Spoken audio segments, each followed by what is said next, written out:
I would get rid of criminality, drugs, and corruption.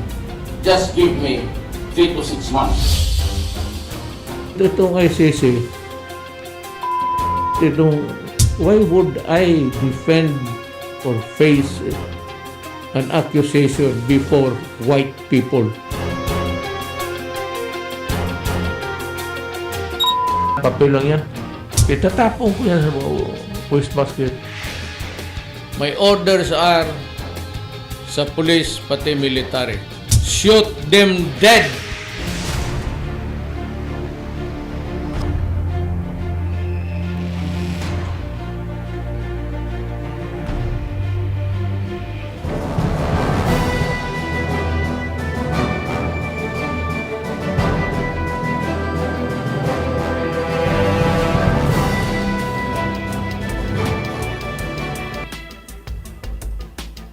Good afternoon. You're watching the Pre-Sona coverage of One News. My name is Ed Lingao. I'm Joby Francisco. On this panel is the Story Conference editorial team of One News. Let me start with our economy editor, Ms. Regina Hing. Hi, Regina. Hi, Joby. And also with us is Pulitzer Prize winner Manuel Mogato, our defense editor, and veteran correspondent Patrick Paez, the head of our editorial team. Today, we look back at the 5 years of the Duterte administration. And look ahead at the remaining years as the nation enters what looks like a very interesting election season in a time of pandemic. Hello, editors. Hello, good afternoon.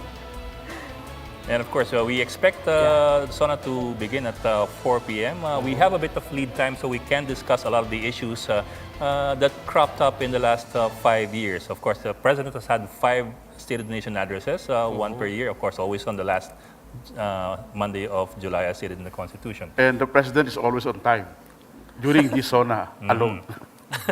Okay. Okay. Expectations. Sky Patrick, high. Regina.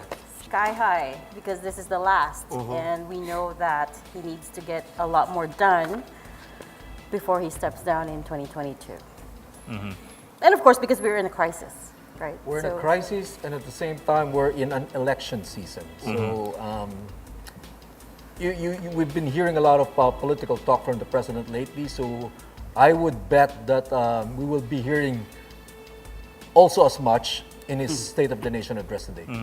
Election and the pandemic. And possibly as well, the President might talk about 5 years, his accomplishments, what he has delivered on, the promises he's delivered on. And of course, we also have to talk about the promises that he seemed to have difficulty with. Yeah, especially his campaign promise to change the Constitution Well, there's and federalism, shift to federalism. there's contractualization, there's The death penalty. and death penalty, and one more, the Ending corruption. the Land Use Act. For 4 straight Sonas, the President had been pushing those bills, but they never made it through. Last Friday, we had as our guest in one of our programs, in our sister channel, 1PH, our guest later, which is Maluti Kia. I asked her, will there be a coronation, at least, or an endorsement that will happen in this Sona? Because you remember, Tito Patrick, the last time that Pinoy delivered his Sona, there was a scene that the possible candidates were shown. It was not a coronation, but it was a tipping of the hat. Yeah, A slight push, it's a slight a push. very yeah. strong message, or a suggestion. Well, the President's been making those suggestions in the past 2 Sonas as well. You do remember Bongo always crops up. Yes. It's been cropping up for the past 2 Sonas. Not only 2, maybe 3 or 4. Yes. There you go. Well, question is, will it still be Bongo for this Sona? Maybe not. Okay. Well, the president may yet end his term as the most popular president post Marcos. He continues to buck the trend of the chief executives recording low performance ratings during the sunsets of their terms. Let's dive straight into our first data. We can have see here it on the now left behind wall. you. Yeah. Okay, let's start with President Joseph Estrada. He hit 65% net rating in May of 1999, the year he was elected into office. So this must be his inauguration number. His lowest, he got his lowest 13% in December 2000. This was the year of highest the impeachment. The impeachment, Impeachment trial. impeachment trial. Yes, this was not even, he didn't get his lowest rating during EDSA DOS. So it was Yes. during the impeachment trial. Yes. Next is President Gloria Arroyo. 9 Um, years. 48% when she took office. Okay, not that high. It's still less than half. But you know, she probably hit the record for having the lowest net ratings by the end of her term at negative 46 in 2010, followed by President Noynoy Aquino, Benigno Aquino III. His highest rating was 76%, very high, quite high, on his inauguration. Shortly after his inauguration in 2010, his lowest rating was in March 2015. That was the sub 44. Sa 44. Effect, maybe a fallout Yeah. from the Mama Sapano massacre, the sub 44. And last, we have President Duterte, highest rating at 86% on September 2020. That was just last year. So At the height of we the have a pandemic. president who has surpassed his post-inauguration rating. So it's a high of 86% net rating in September 2020 during the year of pandemic. And his lowest net rating ever in his last 5 years is 65%, still high, in September of 2018. What Nag-rebound happened na. in September 2018? Well, 2018 is when the train law officially Okay, was implemented. The that's tax from reform our law. business editor. His perspective is business, of course, No, and I'm not economy. saying But do that- we that's see the any direct political event during that correlation, yeah. time in September 2018? Not much, Nothing really. major, I can remember. Okay, Yeah. but maybe our guests would know, would help guide us through all these numbers and make sense of it. Yes, We're seeing Patrick. arguably very polarizing president, maybe not too arguably, but at the same time a polarizing president who has been registering high satisfaction ratings in surveys. Okay, So- and with that, Tito Patrick, helping us make sense of these numbers, our two respected commentators who represent different sides of this story. First is Dindo Manhit, a seasoned political campaigner and president of think tank ADR Strat Base. Ed. And also with us is Ms. Malu Tequia, currently the president of the Universidad de Manila. She is also a seasoned political strategist and founder of the PR and polling company Publicus. Magandang hapon and thank you for joining us, Dindo and Malu. Good afternoon. Good afternoon. Can you help us make sense of this? The president's numbers are strikingly high going into the last year of his Last stretch. Yes, the last stretch of, at a time when a lot of other presidents would have seen themselves being lame ducks already. Yes. Ladies first. Oh, okay. My sense essentially is this. He is not your traditional president, not in the traditional mode. His communication is not in the traditional mode, but there is something that is very unique of the president, and that is the ability to speak the language of the masa. Even the presidential rostrum has changed. It is essentially a rostrum that is being used to remind the masa why he is president and the challenges that he had to go through as elected president of the DNE. When you go abroad, when he goes abroad, the OFW community welcomes him in a very, very unique fashion because it shows how they appreciate the things that are being done in the country. So the high approval rating and the high trust rating is very unique in our history, in presidential history. And that is because to a certain degree, you can attribute that to the way he has been communicating. You cannot really frame him in one sense, but the way he primes himself is something that takes time for everyone to even recognize and understand. So essentially, he speaks the common language, speaks to the masa, and that is why you have a very high approval and trust rating. But Ms. Malu, what about deliverables? I mean, where do deliverables come in? Are they significant in the sense that they would have affected, or they have any effect on the ratings?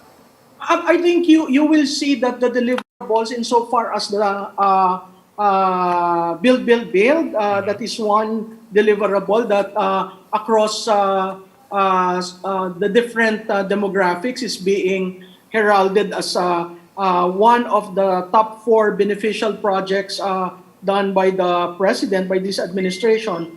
Build in our latest survey got 67.1%. Bayanihan Act got 43.9. The fight against illegal drugs surprisingly got 40.9%. And universal healthcare got 31.8. So if you look at the numbers, the build is something unique to his administration.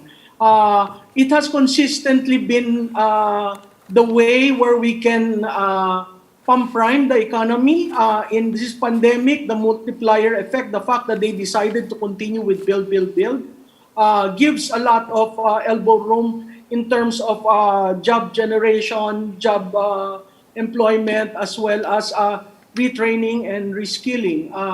So we can see that from among the various projects that he has done, these are the top areas. You have a very good slide there. It tells you the different segmentation of the support. In terms of the legacy score, when we ask how do you rate in terms of legacy compared with the vice president, the president got 7 out of 10 or 70%, and the vice president got 5 out of 10 or 50%. So they really feel the projects, they really feel the effort to change how governance is done. It may not suit well to us, to some of us who are very traditional, steep in tradition, steep in very rhetorical, very good communication style of previous presidents, but that is what the people are saying. So I think it is very crucial for us to understand what is the ground saying, because we might probably say something, but the ground tells you a different story. And if you look at the 16 million support base of the president, that actually grew in 5 years. Okay. What about Dindo? Dindo, what is the ground telling us from your perspective? I will follow your quote of your survey there. I think that is a Pulse Asia survey by the 88%. And that survey had some follow-up questions that maybe it's time for you to ask Pulse Asia about that. When they were asked why do they continue to trust and look at the performance of the president, 39% of them said it's the drug war. Mm-hmm. That's the follow-up question to that. And something that Madhu emphasized, the way the president has communicated is really phenomenal in the sense that since 2016, they never really stopped in terms of trying to reach out to their constituents, explaining what they do in various forms, playing at both the traditional and social media level. But something that I'd like to share to everyone, that it's good to go deep into that survey that you're quoting, because what you're saying and quoting are actually page 1 of those surveys. But there are follow-up questions below that survey, exactly on that quote of yours at September. There's a separate question there where it was asked, how do you compare the rating of the national administration on key national issues?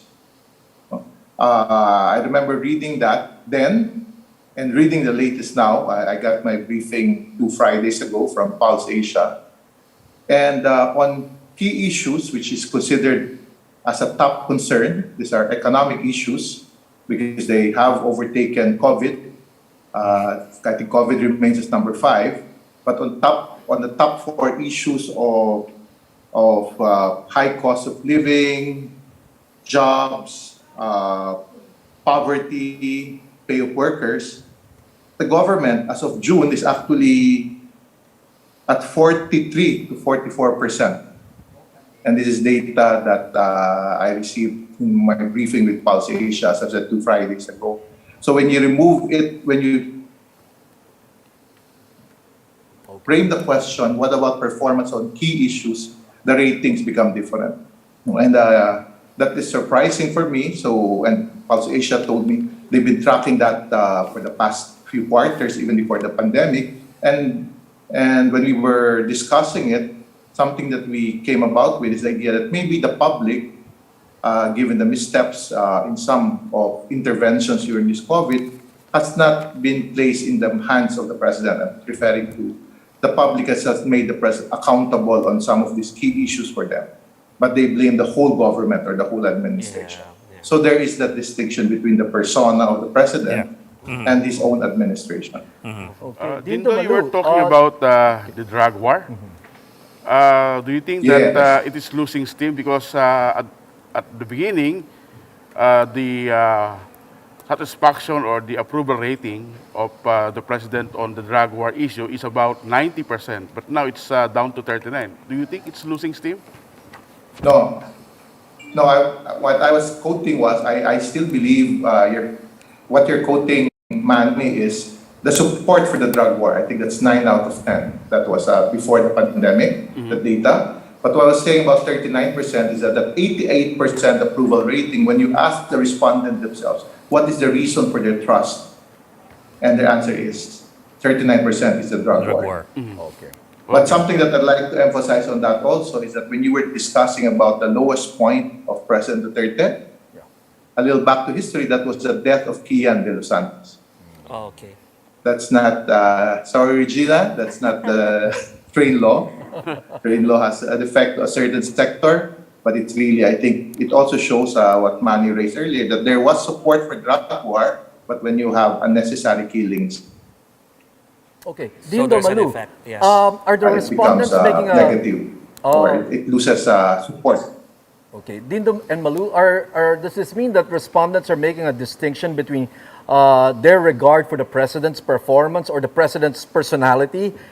They're making it separate from how they view the effectiveness of national government. On my end, I'm simply following the data. I'm reacting to what you shared on screen. And the distinction is the word national government or national administration as compared to President Duterte. So that is unique to this president. Years of tracking presidential performance, you tend to have the same aura between the president and his own administration. Maybe just a small difference, but in this case, there's a big difference.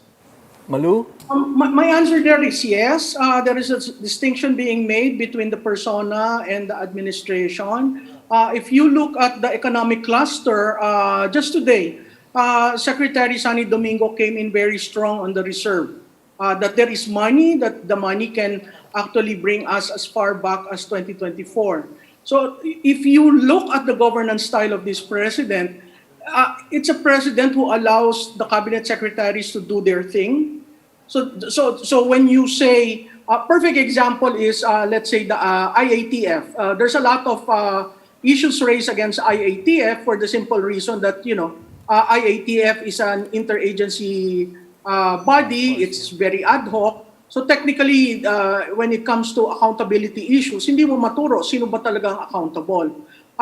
But the president takes it upon himself. So there is an interplay between cabinet, a department, and the president. He chooses which button to push. And to a certain degree, when there is a cabinet secretary that will probably be embroiled on an issue, he takes the heat out of that out of that cabinet secretary. So you see there the effort to distinguish in the latter part of the 5 years. You see him more as a team player rather than a lone ranger. In the first 3 years, it was really a lone ranger because he's trying to explain to everyone, why am I doing this? Why after 30 years am I fighting certain vested interests in this country? I think that is a very strong statement that he made. And it's a strong statement because we saw some follow through. from PAL to the Mylong to the cigarette tax, etc., etc. There are good things and bad things in this administration, but certainly the ability to face what has been there for the past 30 years is something that I laud, and it's something that I support. Because, you know, when you talk of reform, you cannot reform unless you touch all these vested interests in society. And for me, that is one reason why I support him in that way. Doon sa tanong na illegal drugs, sa tingin ko, nagka-calibrate yan. There is talk about the purchase of body cams. There is talk about trying to put sense on ano na ba talagang approach na gagawin natin. You know, there's no perfect solution on illegal drugs. A lot of strategies has been tested in other countries. Those strategies cannot be replicated here because we certainly, you know that, all of you know that the Philippines is far different. But if you also take a look at those families who said, nagpapasalamat kami dahil ang anak namin na diretsyo, nagpapasalamat kami na luminis ang aming barangay, ang aming komunidad. Certainly, yung mga pinapakita nyo, kasama yon sa laban sa illegal drugs. Hindi ako natutuwa na may namamatay.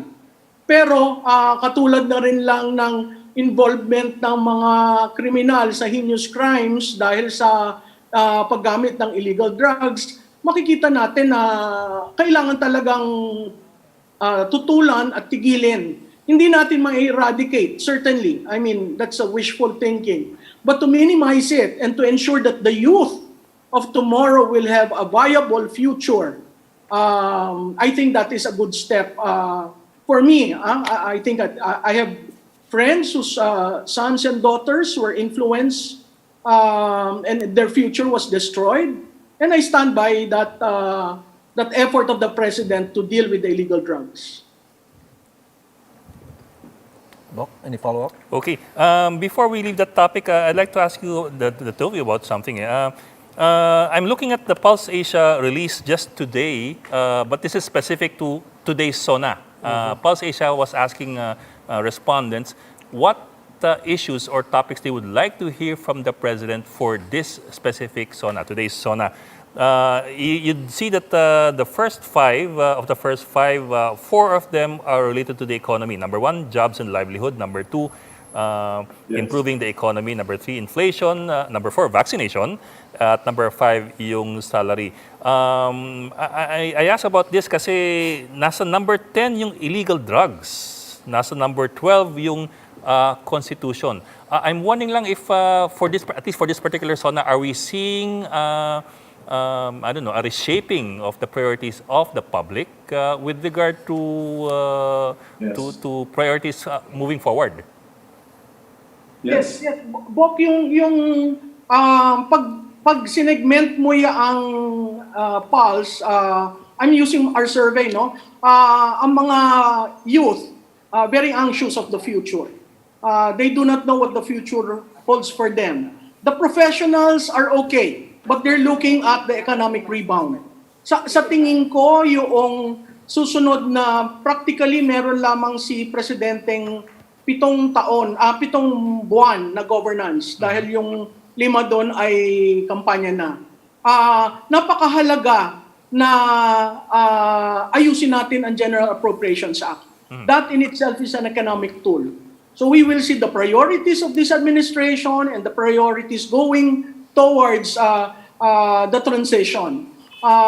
Importante yon kasi may mga mahahalaga tayong legislation na pending. Isa na dyan yung amendment sa retail trade, isa na dyan yung amendment sa investment law, at lalong-lalo na kailangan nating matapos ang pagbabago ng ating Public Service Act. That's a 90-year-old legislation. We cannot fight consumer rights if we are working on a 90-year-old public service law. At ang malaking debate dyan, how do you define utilities? Would telco be utility? Would utility be, government trying to nationalize or government trying to say, sandali lang, yung mga utilities sa tubig at sa electricity ayusin naman natin ang serbisyo sa tao. So, technically, napakahalaga itong nahuhuling mga buwan because the policy environment of the next administration will be defined by this administration going down the road. If these legislations are not passed, there's talk of an economic chacha by February. I don't think the country is ready for that. So Congress will have to rein in their absentee record and have a quorum and really finish these things. Importante rin yung BARM. Kasi BARM is asking for a transition. An extension, to extend yes. the transition. An extension. So, pagkakaroon ba ng election is another issue on BARM. Dindo. Sir Dindo. My sense here is that the reality that this continuing public health crisis brought about by the COVID has shifted towards a different issue in the face of the people. That we are now dealing with the economic consequence of this pandemic. And we are burdened, if you've noticed what you shared, taking note of it, we noticed that vaccinations number 4. And as we've said, 5 out of 4, 4 out of 5 is economic issues. And it's a reality that the lockdown, the continuing challenges of this pandemic has really caused certain hardship for the Filipino people. And top of that is the livelihood. We have seen the rise of underemployment. We have seen that means salary is not enough. Livelihood opportunities is not enough. And that leads to a different problem also, which is hunger and poverty that a different survey just showed us by Social Weather Station that it's increasing also since May and June. And side by side with that is the rising cost of basic commodities, if I follow what you showed in your screen. And that tells us really that it's that we need government, or we need those who would like to run for public office in 2022 agenda to deal with the post-COVID recovery. And that is basically what made the public is also asking the president that in your last year, can you focus on this effort also? Dindo, please stay with us, but we have to say goodbye to our other guests. Can I ask Malu one last question, Ms. Malu, From Manny Magato. Okay. You mentioned about several pending bills that need to be passed. Do you think Congress can do it in just 7 months? My answer there is I hope they can, because Kasi these you are have very the important appropriations pieces pa. of legislation. May The budget pa. retail trade is in BICAM. I understand the Investment Act is in advanced stage in the Senate. And public utilities is something that I hope they will be able to pass. But it's in varying stages in the House and in the Senate. Okay. Okay, So, thank you.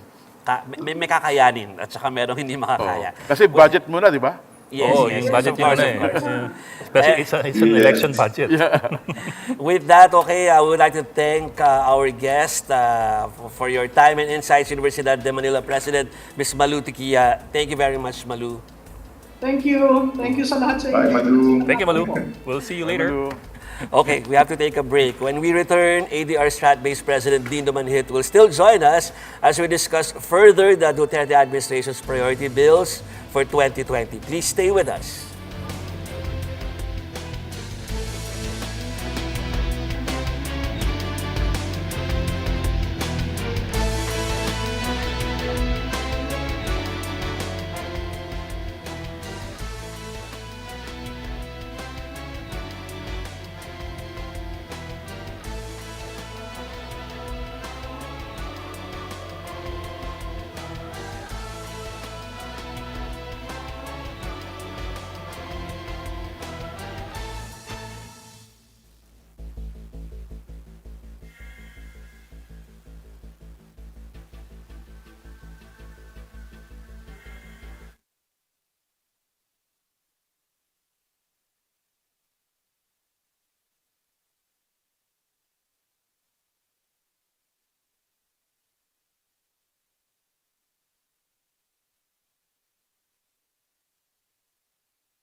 left. Hi, Maan. Marian. Puro retirees. Hi, Marian. Ready ka na ba? Very easy, boss. Gusto mo sagot eh. Hi, Marian. Okay. Yan. Huwag ka matakot, kami lang to. Parang ano lang to, wag po. Sino yan? Maria. Wag po lang. Parang magpo, pero may mathematics ha.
So, Regina, it was not the train law that was the Okay. highest rating point of President Duterte in 2018. That's right. I stand corrected. I should have clarified that I was not trying to make the direct It was correlation. Kian. Yes, The Kian, exactly. We forgot that. Kian in- killing, the killing of Yeah, train. he was killed. But, you know, train August. may well have been it. Because of its because impact. It was Because of its wildly impact. unpopular at that Yes, time. yes. That's right. But let's not forget the drug war was at its peak then, right? That time. And the incident with Kian de los Reyes has really... Kindle Santos. Kian de los Santos, sorry. Okay, before we continue, we have to welcome back our viewers. Thank you for tuning in on our special coverage of the last Sona of President Duterte. The full force of One News is covering the current situation over in Batasan Complex, Quezon City, where the President is set to deliver his sixth and final Sona. Let's get the latest from our correspondent, Marian Enriquez, joining us live from the Batasan Complex. Marian. Yes, Jovi, we're just a little over an hour away from President Rodrigo Duterte's sixth and final State of the Nation address. And several guests are arriving or already arriving here in Batasan Complex. The House Secretary General says up to 350 people have been allowed to physically attend the Sona. This is a huge increase from last year where only 50 people were permitted. Around 120 of those are from the House of Representatives, including Speaker Lord Alan Velasco, Majority Leader Martin Romualdez, former House Speaker Lord Alan Peter Cayetano, and the Deputy Speakers. 7 senators meanwhile confirmed their attendance: Senate President Tito Soto and Senators Amy Marcos, Bongo, Bato de la Rosa, Bong Revilla, Win Gatchalian, and Francis Tolentino. Vice President Lenny Robredo will attend via Zoom, as well as former President Gloria Macapagal Arroyo. The officials say they will be implementing very strict safety and health protocols. Sona attendees need to be fully vaccinated and must present a negative RT-PCR test result. They will also undergo antigen testing upon arrival at the Batasan. Meanwhile, 298 House lawmakers virtually and physically attended the opening of Congress' third regular session earlier this morning. Deputy Speaker and one-pack-man party list Representative Mikey Romero presided over the opening of the session. House Speaker Velasco in his speech said that they will be prioritizing the passage of the medical stockpiling bill. Under this, the Health Department is allowed to stockpile, conserve, facilitate the supply and distribution of pharmaceuticals and vaccines for public health emergencies. Also in their priority measures are the establishment of the Virology Institute of the Philippines and the Center for Disease Control and Prevention, as well as taxation of Philippine gaming operators or POGOs and e-sabong betting activities. Now, Jovi, we're receiving information that among the guests who have arrived at the Batasan Pambansa are Senators Tito Soto, Amy Marcos, Bong Revilla, Francis Tolentino, Mig Zubiri, even PNP Chief Guillermo Elizar, and actors Philip Salvador and Robin Padilla. That's the latest here. Jovi, back to you. Thanks for that update. That was Marian Enriquez reporting live from the Batasan complex. You need to ask anything? Jovi, no. So Okay. the Vice President was not invited. Oh, she was invited to Zoom. Yes. Zoom. Yeah, But virtual. Philip Salvador is invited. And Robin Yeah. Padilla. And Robin Nakagrab Padilla. din si Robin Padilla. Nakagrab. Nakabite. Actually, I monitored from yesterday's news that the Vice President corrected the information that, well, she was invited to attend physically, but her next dose of vaccination will happen first week of August, so she can. Because the rule inside the requirement. Batasan or the Oh, requirement, okay. you should be fully vaccinated before you enter. So that's the real story behind real it. story, yeah. The Vice President is only joining via Zoom because she's not fully vaccinated. It's a requirement. So there's no snub. There's no snub. There's no snub, and there's no special pass for Robin and, Padilla and Philip Philip Salvador. Salvador. Well, but I hope they are fully vaccinated. I hope so. That we will find out. Let's try Let's to ask find out Marian later. later to check it out. Anyway, we have to go to another lead wall plate, Patrick. Okay.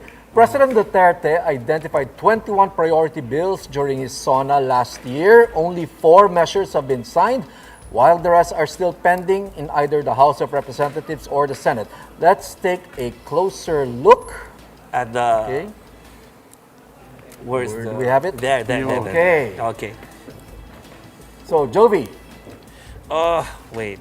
20 Obviously, by priority the end bills that were announced in SONA 2020, in the State of the Nation address in 2020. The 4 that were Basically, only the yeah. first 4 have been approved, Yes. have passed out of the 20 priority bills. Okay. These are Bayanihan 2, and then there is the Corporate Recovery and Tax Incentives for Enterprises or CREATE law signed in March. There's also the FIST law, the Financial Institution Strategic Transfer Act, signed in February, and also signed in February was the COCO Levy Trust Fund. Still not approved are the modernization for the Bureau of Fire Protection, the Department of Overseas Filipinos, and the Department of Disaster Resilience. Regina, can you help me around here? Also pending, we've got internet transactions bill. That's not going to make a lot of people happy. Rental subsidy bill for informal settlers. Evacuation centers in every province, city, and town. Creation of Medical Reserve Corps. Rural Agricultural and Fisheries Development Financing Bill. The creation of National Disease Prevention Management Authority. And finally, the modernization of immigration. Yes, we You don't know- see the Public Services Act, the reform of the Yes. Public Services I think Act we're that was also mentioned missing a by few Monique. bills there that the president pushed in 2020. For example, death penalty bill and the land use Oh, act, yes. land use bill. There it is. That's right. It's here. Oh, there, we've There missed it It's it. a is. continuation of the list. Okay. It's a long list. Ed. Okay. Okay. Jovi? Okay, and I just want to go back to the last plate before we discuss this third page or third plate. I just want to zero in on the fact that there's a very important measure there that needs to be pushed. The creation of the National Disease Prevention Management Authority. It's still pending in the House and the Senate. I think we really need that. This is the Philippine version of CDC, of, Yes. of America's Center for Disease Control. If you listen to Marian Yes. earlier, I think not all of these are in the list. Only the Yeah. Medical Reserve Corps, Yeah. the CDC, and vaccination center. Okay. So it's going to be 4 plus 2. Out of the 20 that were in the priority bills in the last SONA, it's going to be 4 plus 2 if they What? manage to squeeze Patrick, them in the remaining Reg, months. and the other editors, I heard that there will be a recalibration or at least a realistic, is that a word? They will have to reprioritize some of the bills. I mean, they can't do everything in the last 12 months. Especially because Actually, there's a 7 budget months. thing, right? 7 months, 7 months. because 7 months. So we'll be seeing most of the things listed here gone or will be right. endorsed to the next administration, so whoever with that budget will be. penalty. Yeah. I think you'd imagine that they'd want to prioritize bills that have to do with the economy and Yeah. with pandemic response. Yes, they have to. That would be it. And of course, the legacy projects. Regina, But that's assuming that there's money involved, that there's money available. Because, for example, in the creation of a CDC type organization, will that need would, money. that would There are include several money. bills there that require adding another layer in our The bureaucracy. The Yeah. creation of the OFW. Department of Overseas Overseas Workers. Filipino workers. The disaster yes. management Yeah, Even and the Department of creation Water. The Department of Water was pushed a year or two ago. last year, yeah. Before we go to the build portion of our program, Regina, we just have to welcome back our political campaigner and ADR Strat-based president, Mr. Dindo Manhit. He'll be able to chime in on our conversation. Welcome back, Dindo. Hi, sir. Hi, good afternoon again. Hi, Dindo. There's no more time, right, for all those bills listed. Well, actually, my question on that front Yeah. is, Manny asked Malu this. Why, can you explain the disconnect between President Duterte's popularity and the fact that so many Yeah. priority bills haven't been pushed? And we're now at the final year, we're at the final stretch. How do you explain that disconnect? The low score that the national government is getting. I want answer to that. I just did like to discuss it earlier. But the answer to that is my favorite armies that exist in this country since 2016. And And, God's favorite army. very heavy presence in two platforms, Facebook and social and YouTube. We've seen the increase in YouTube last year during the pandemic. But something that they focused on is the name Duterte. But they cannot justify or defend the performance of the administration. So there is that disconnect. And something that has been continuing since 2016 is that we never ended the campaign for President Duterte. It continued in its inauguration. It continues until today in its last SONA. And we will see this presence and messaging and narratives post-SONA. Can you imagine we are dealing with a pandemic and we're talking about legacy of change? And when you look at what you just quoted earlier with Pulse, if there's change, how come the public continues to ask for, and I will use Filipino, mahal na presyo ng bilihin, trabaho at kita, gutom at kahirapan. And we are in a pandemic. So nothing much changed since the administration came in the lives of the people. And pandemic has made it worse. So, but the government is focusing on their theme of legacy. What legacy? Except the legacy of populist, popular statements and narratives that continue to hound all of us. But you don't report it much. Traditional media doesn't report it. That's why the narrative is shared and shared and shared to 26 million followers of the president. Dindo, That's the reason. Dindo, that's a very interesting topic about the troll farm. We'll discuss more about that, but we have to take a break because we have a very special announcement off air.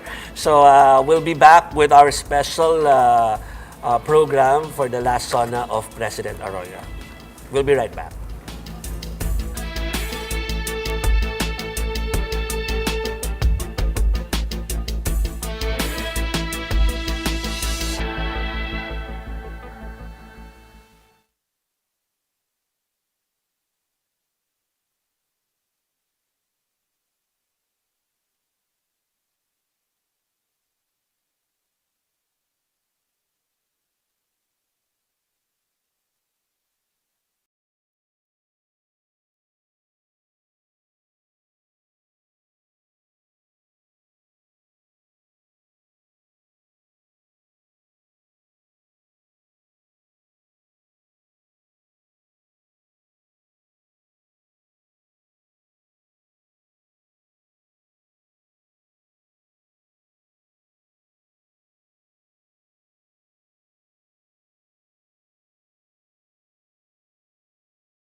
You're still watching the Pre-Sona coverage of One News. I'm Jovi Francisco.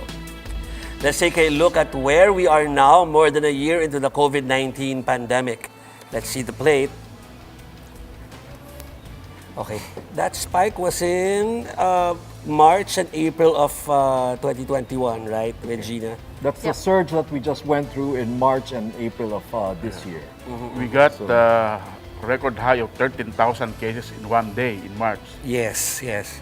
So that was the one that caused the second round of ECQ. Yes. And you would see even after the spike, we're still in a high territory compared to what we went through last year when the lockdown and the restrictions were a lot tougher, I suppose.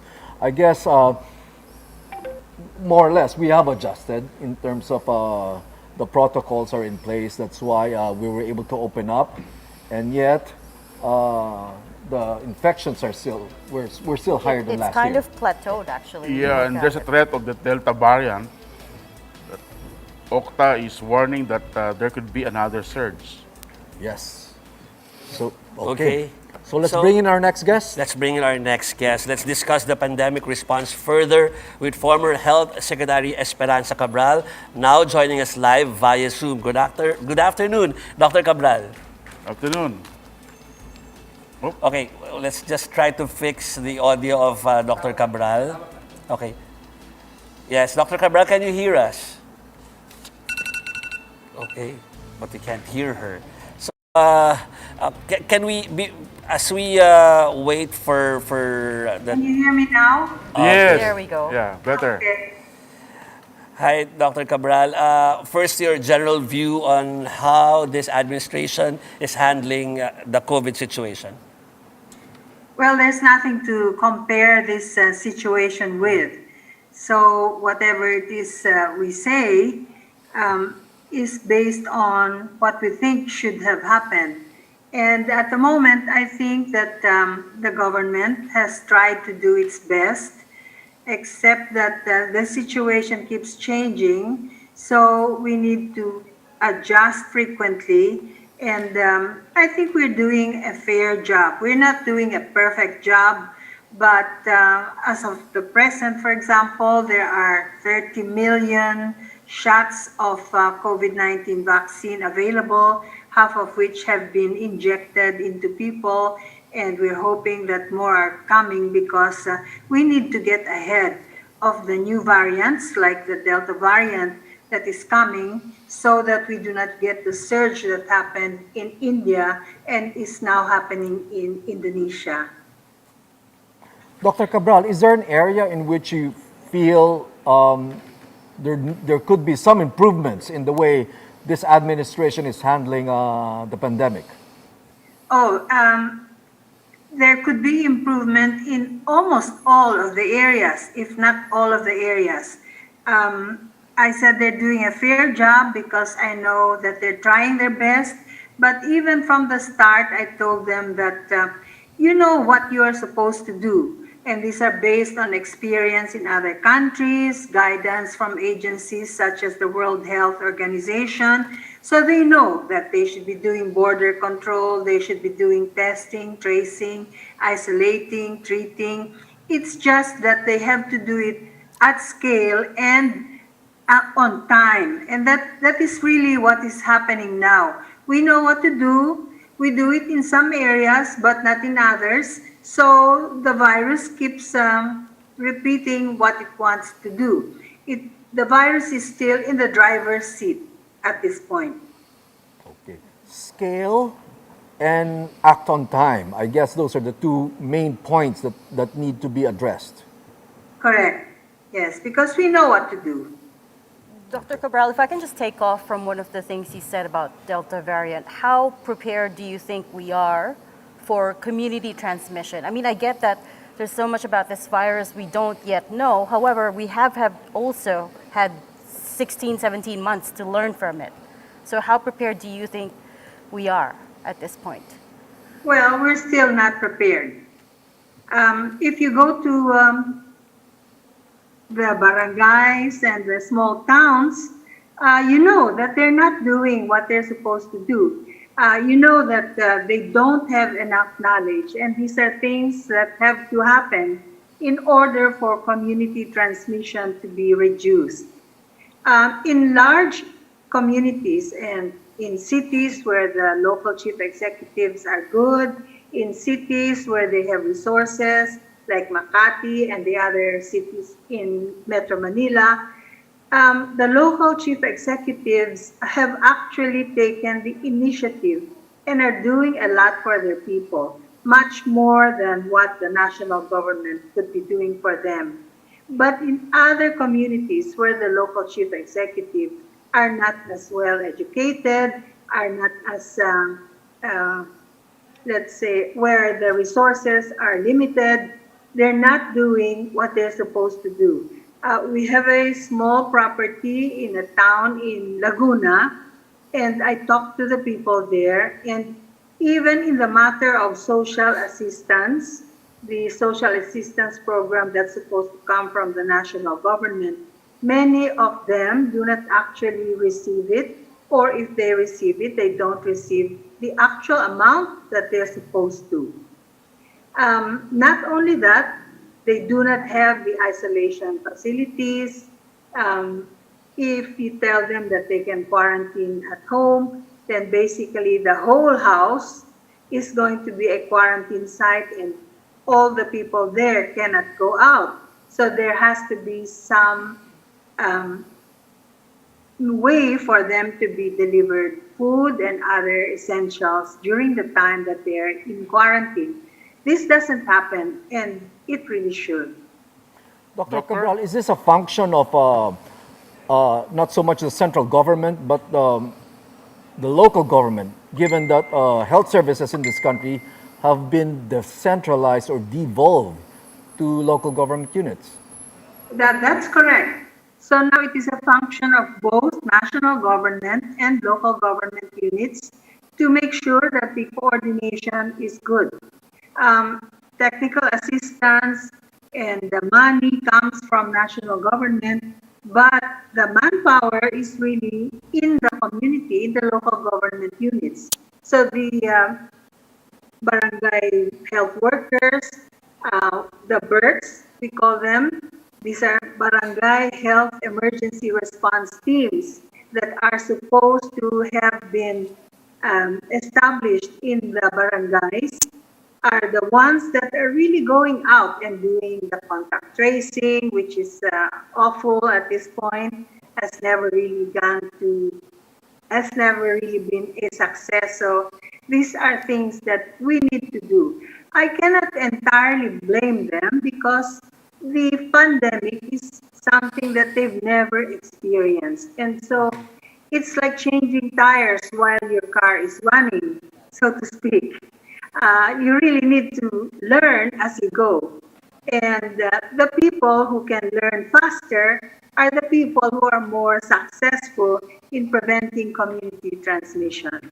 The people who have more resources are more successful in preventing community resources. The areas where there are less people and more space are the communities where they're more successful in preventing community transmission. Doctor, at the national level, what do you think should be done to improve our biosurveillance capability, considering that most of these Delta cases were detected long after they have recovered or have died? Well, we really need more people to do contact tracing, and we really need a better data management system. At the moment, we have a mixture of things when we get a report, say 270 deaths this day. It doesn't mean to say that those deaths occurred in the last 48 hours or less. There are some deaths that are reported that are 2 weeks ago or even 2 months ago. There are some instances when people are reported to be alive when they are actually dead, and there are people who are reported to be dead when they're actually alive. So our data management system needs a lot of improvement. Even after a year in this pandemic? Yeah, yeah. after a year, it's the same thing, maybe a little improved. So there's a lot of aid and medical services that aren't trickling down to the local communities. Yeah, and I Well, just for the need- longest okay. time, we have underinvested in health. And now we are seeing the results of um, our, our underinvestment in this very important thing.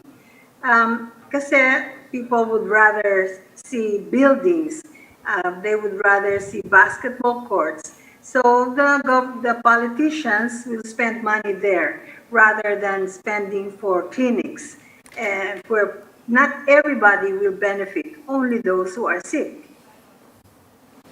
No, I just want to remind everybody that the DILG just announced about a week ago that the contracts of our contact tracers will soon end, and we don't have money to renew the contracts. So Yeah, we're in that the contracts situation. are only for 3 months. So every 3 months, the contracts have to be renewed, and the ILG needs to be able to get funds for this. So even General or Mayor Magalong admits that the weakest link in our ability to fight COVID-19 is contact tracing. We at this moment should be tracing maybe 30 people for every COVID victim that there is. But we are actually just contact tracing 4 or 5, which basically means the household of that particular COVID-19 patient.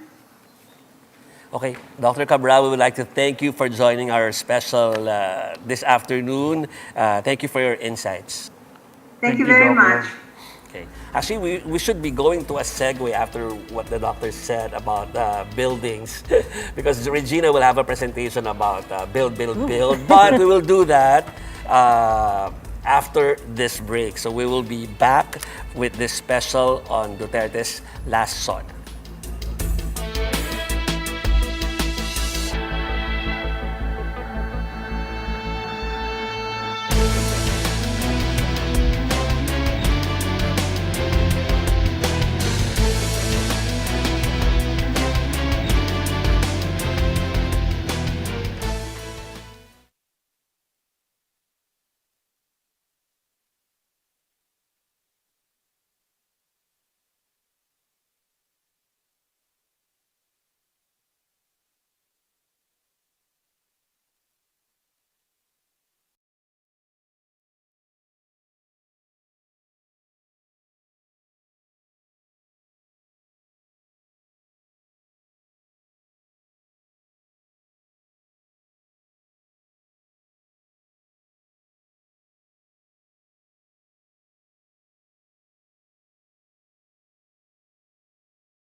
Good afternoon. You're still watching the Pre-Sona coverage of One News. I'm Jovi Francisco, and you are seeing images from the Batasan complex. And President Duterte is already inside the Batasan. Yeah, he's on time. He's on time. He's on time. Like Manny Mogato said a while ago during our conversations, he's been on time in the last how many saunas, right, Manny? In all the saunas, actually.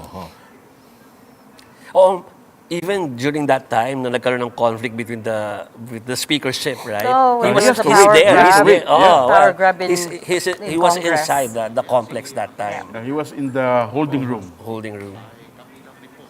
Okay, let's bring in our next set of data. Okay. Regina, I don't know if you're ready. We will have a bit more time before we actually see the president enter the plenary hall, so we can proceed with our discussion.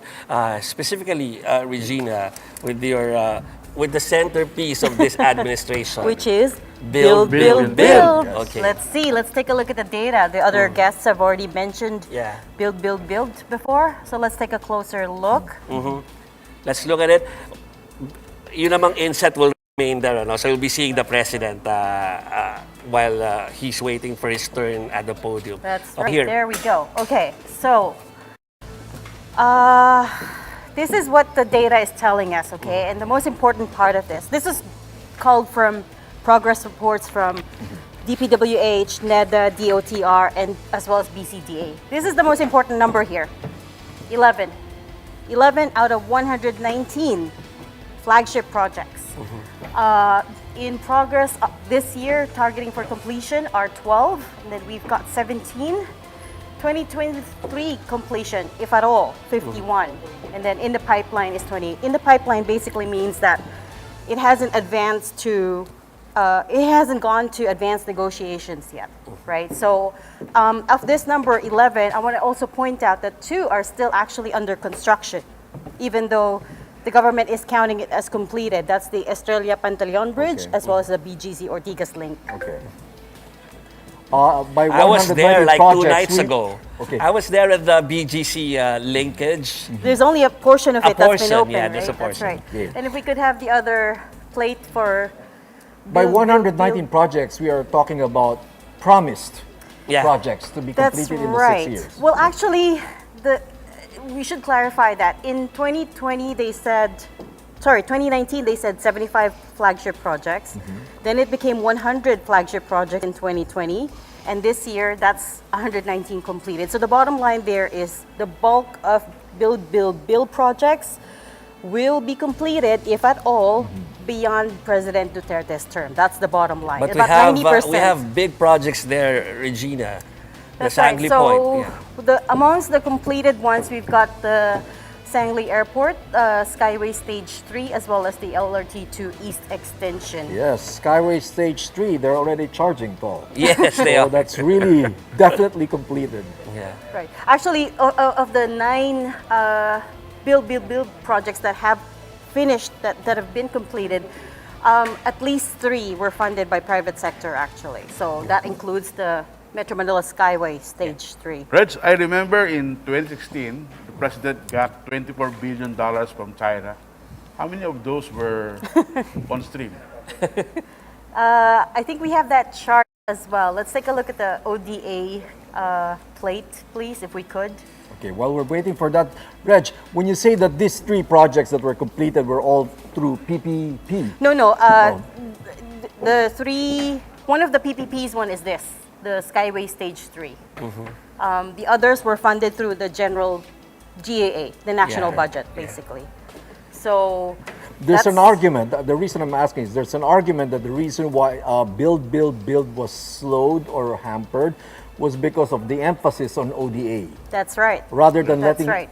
private sector pick up the bill and get the project That's done. right. So in the early years of President Duterte's administration, they were Hoping. they voiced their preference for ODAs, official development aid from other countries, as funding for infrastructure projects. Loans. They means said, safe. that's right, they said PPPs are slow, but then towards the end of his term, what we saw from the previous plate is that actually it's now a mix. There's PPP projects, there's projects that were funded by our budget, our taxes, and then there's also ODAs. Okay, the ODAs there are sources like Japan, ADB, World Bank, South Korea, and China. Okay. So this is relevant because Manny was asking the 24 billion in loans in infrastructure that China promised in 2016. That actually, from what we can see, there's only been 3.2 billion from that's been fulfilled. Okay. So 3.4 billion in pesos or those in dollars? Dollars. Oh, I'm sorry. It's 3.2 billion for the direct investments, and then 590 million in soft loans. Okay. So that's Regina. still very far off from their initial commitment of $24 billion. Reg, you have your guest here. All right, let's get more insights on how Dutertenomics changed the economy in the past several years. We have with us on the line Bob Herrera Lim. He's the Managing Director of Risk Consultancy, Teneo. Bob, thank you so much for joining us this afternoon. Good afternoon, Regina. All right, so there's a lot to talk about, but we've just come off talking about build, build, build. I know your firm also takes a very close look at this space. How would you assess the last 5 years? Okay, so President Duterte's administration actually improved. That's one good thing. He improved on our ability, on the Philippines' ability to basically expand its infrastructure portfolio. So you've seen highways, you've seen more bridges, but the thing I'd like to emphasize is this. It's not the only thing that matters for the Philippines. If you are really thinking of the difficult problems, the problems of poverty, inequality, education, then you will see that it's an incomplete picture. You will see that children are still suffering from not having enough resources. Schools are not having enough resources. If you go to the provinces, a lot of rice land, a lot of the rice fields are still dependent on rain-fed irrigation, not irrigation fed by mechanical irrigation. So it's only one picture. It's an improvement. We have to give them that. There's been a lot of debate whether or not the Aquino presidency underspent. The good thing is this administration spent a little bit more, but has it spent enough, or has it brought enough projects into the pipeline? That, I think, is the big question, and I think that's the area that we have to really improve upon. It's not a dig on the administration. It's not an attack on the administration. Simply, there is a lot that needs to be done. And you mentioned, we had a misstep in maybe focusing too much on ODA, PPP. That will probably be accounted for in the next couple of years. But again, where's our assessment on this? Some things improved, but a lot of things still need to be done. Okay. Bill, the Asian Development Bank country director has described the Duterte administration as reformist in terms of economic policy and introducing key changes. There were some good changes. We'd have to admit that. Like CREATE was good. You had the changes in Train 1. It was painful. Train 1 led to a fair amount of pain for because of all the increases in tax. But it also these were good reforms. So again, it's not a glass that's full. It's not a glass that's empty. So at the end of the day, how will people look at the Duterte administration? I'd say it was able to do some reforms. It was able to do some noticeable reforms. But at the same time, you still need much, much more, especially if you want the Philippines to recover faster from the pandemic, if you want growth to be of better quality that really helps the poor, that narrows income inequality. Bob, how did the pandemic affect the infrastructure spending of this government, considering that next year we'll be having a huge deficit of about 1 billion pesos, or 1 trillion pesos? Yes, the problem is with the pandemic, it's harder to implement projects, right? It's harder to implement projects. It is much more difficult to get to project closing. There are just logistical and technical difficulties to implementing projects. So I think at the end of the day, we will see that implementation probably slowed down during the pandemic. The data's still not there. They tried their best. Skyway 3 extension was built. But again, a lot of these projects, you would say, were city-centric. They were centered on Metro Manila, and Metro Manila needs the infrastructure. We need the bridges to decongest traffic, but you also need a broader infrastructure portfolio. Now, some of that happened with airport improvements. That's good. You know, the Clark is close to finish. They finished a few other airports. That's good. But always, we take a look. There are accomplishments and there are things that still need to be done, and there are a lot more things that need to be done. So hopefully we can move away simply from Metro Manila-centric or city-centric infrastructure development to expanding it to the countryside, because that's where the bigger bulk of the poor people live. That's where the pain from the pandemic is being felt. Bob, since we're talking about debt, and if I could just pull up the debt graphics that we have. Obviously, debt, as a consequence of our pandemic response, is now a major issue.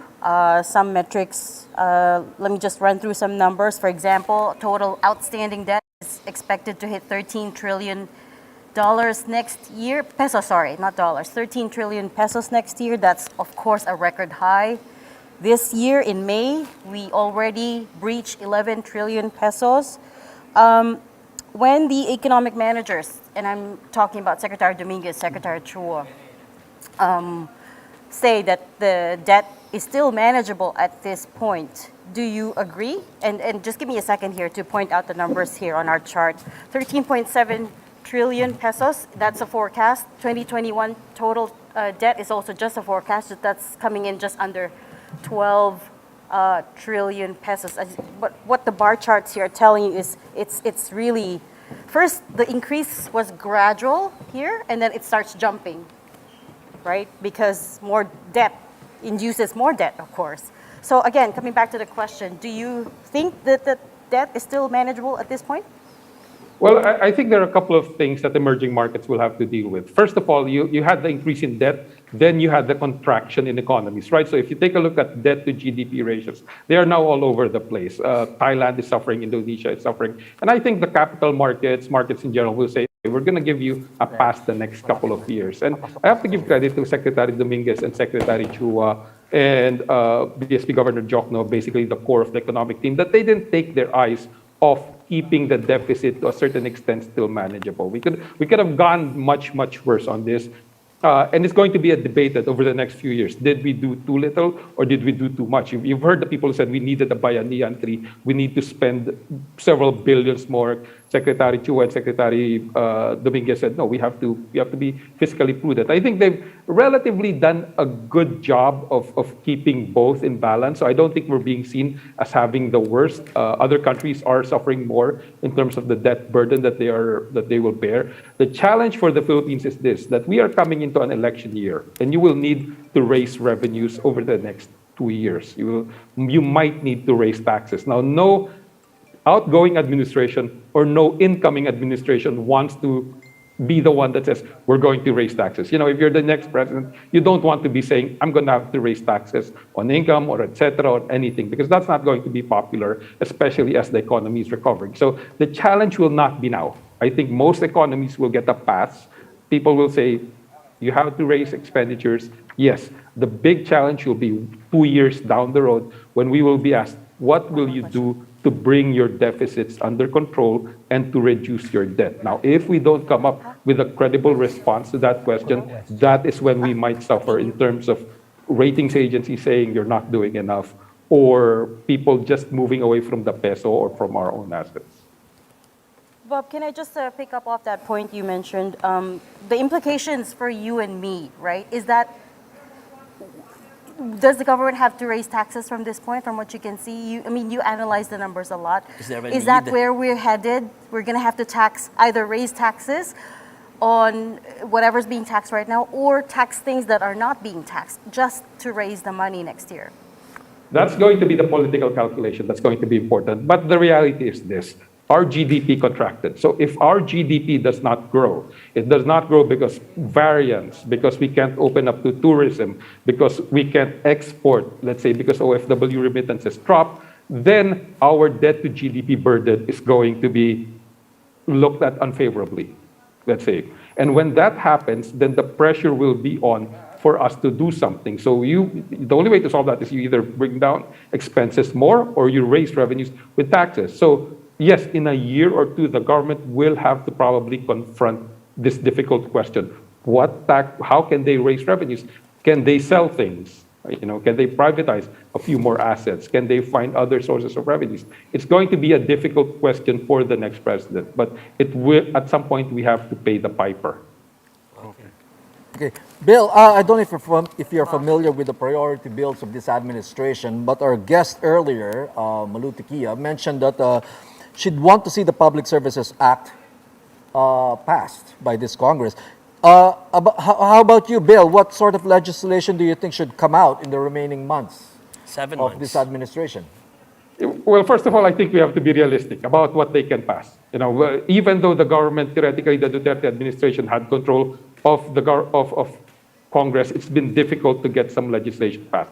It has taken a lot of time and a lot of wrangling. So what's realistic in the next 7 months? Yes, it would be good if we could liberalize the economy even more, and PSA, the relaxation of the PSA would be one of these changes. It would be looked upon favorably by investors. The problem is there enough time to pass these bills? Is there enough time to do more reforms? Because I used to work in the Philippine Senate, and by January, the Senate Congress will practically be almost just walking along to the elections. So you basically just have 4 to 5 months. So the question is, what is in the president's mind in terms of what he wants to do? And we know that every SONA has a list. The president will promise things. The big question is between what he promises, which you might call a laundry list, and what he really intends to do is the gap that we will try to see whether or not he signals anything. And the challenge right now is I'm looking for where the president will say, this, I have 5 to 6 months left. In terms of doing this, I will do this. The single emphasis, not just the 10-point list that's been put together for him. And I'm not too optimistic on the PSA. Okay. All right, thank you so much for your time, Bob Herrera Lim. We're going to have to leave it there at this point. He's the Managing Director of Political Risk Consultancy, Teneo. Reg, we're moments away from the president's speech. We saw him last before this video that we're streaming beside our main frame, taking pictures with the welcoming committee. As you can see, the two congressional leaders, Senate President Soto and Speaker Lord Alan Velasco, are already in their position or seated at the rostrum. Yeah. It would look like, Jovi, that there's a fairly good attendance of legislators in Yes, in but 350. 150 plus, I think. All And- vaccinated. But the thing is, they cannot line up anymore to greet the president, so that's prohibited. Wala nang The tama yan. president will just I wonder if Go- there was go straight to the podium. I wonder if there was the usual parade of congressional spouses. Wala na rin. The red dapat carpet. wala We na didn't yun. see Dapat it. wala yun. We didn't see Yeah, we that. didn't yeah. see Wala any nang this fashion year. show. Yeah. So it will be kind of hard to identify some of the guests because they're covered. They have I face was actually mask and face squinting, shield. trying to see who was next Yeah. to him, but it's hard to tell. Even the camera is socially distancing from the president. Exactly. As you can see, right? Hindi masyadong in your face yung mga shot niya. Right. I wonder also who is the director of this show right now that we're watching from the Batasan. Because in the past there was, I think we started with Brillante Mendoza, and then last yes. year it was another director that we saw doing it. I think there's an in-house director from the PCO. Okay. So magsha-shoutout na tayo sa RTVM for doing this, for doing the coverage on because not every media network or network was allowed to go inside and do our own camera work. Unlike in the past Sonas, Tito Manny. Yeah, of course, because of the pandemic. Yeah. They have to limit the people inside. Okay. So now the president is being led outside the holding area or holding room. So he will be able to proceed to the plenary or the session hall. Yeah, so in a few minutes, we'll be hearing the president. Okay.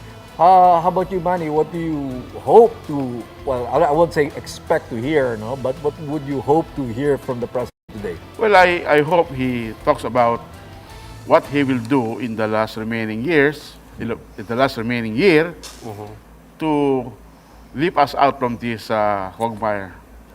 Of a pandemic. Yeah, especially pandemic. Regina, expectations. Uh, expectations or hope? Two different things. Hope. Yeah, that's it. That's right. Honestly, just a way out of this crisis. I think a solid strategy to get us out, because everything is related to that. Everything we talked about, debt, build, inflation, etc., etc. Just a clear strategy. Okay, this is what we're doing. This is what we've learned from the last 16, 17 months of handling this pandemic. I think that's the most important thing, especially also the vaccination, right? Yes. Ako, hulaan ko kami ni Patrick.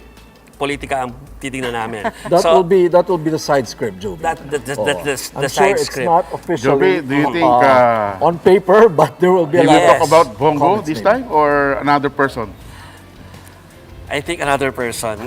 But pwedeng mali ako, Tito Manny. Pero ang alam ko, kailangan kong panoorin ang gagawin ng RTVM sa mga split screen na yan. At saka kung So sino the ang camera focus. work is also important. Yes, because they will not be saying it like directly sa script. Yeah. No? Yeah. So pwedeng That's a good lumabas insight. lang. Yeah. Ako, I'm waiting for the Philharmonic Orchestra playing the favorite songs of the president. Oh yeah, that's right. It's at the playing end. now. It's playing now.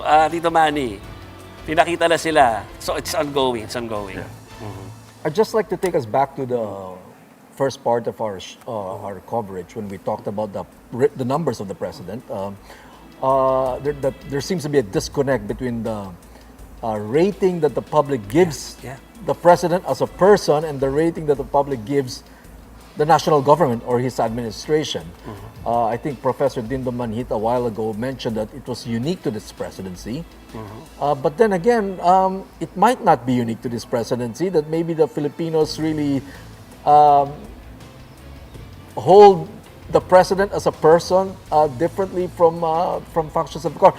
The reason I'm saying is this, because when you look at the ratings of President Arroyo, who is not arguably or definitely one of the most hardworking presidents we've had. You covered her, Joby Francisco. Nasabi ko nga kanina, President Arroyo, kahit hindi ko Yes, napansin. and yet negative 45% by the And that time, kahit liit ng the littlest or pinakamaliit na problema ng bayan, ang sisi agad sa presidente. So this is really different. The views of our two guests earlier saying that merong separation. Yeah, there's a I think what is separation. important is the perception of being a corrupt leader. Because that's a good when President Arroyo was in power, she was linked to ZTE, Goldman Yes. scandal, A few and scandals, Hello Garci. And we have a president now who is not even linked to any corruption issue. Yeah. Isn't he? I suppose, Manny, that we're seeing much reports about alleged corruption in this government. Not to say that any of them have really progressed into something Hindi like a nagsistick. case, but I think that's the as phrase, charges hindi nagsistick. as far as charges are concerned, similar charges have been leveled against this president or any other president in the past. We can go back to as far as Cory Aquino, but my point being, because it's very curious what Malutikia said in her opening, in her initial comment, that this is a president that has mastered, so to speak, I'm using my own words, not Malu's, the way to communicate with the public, and that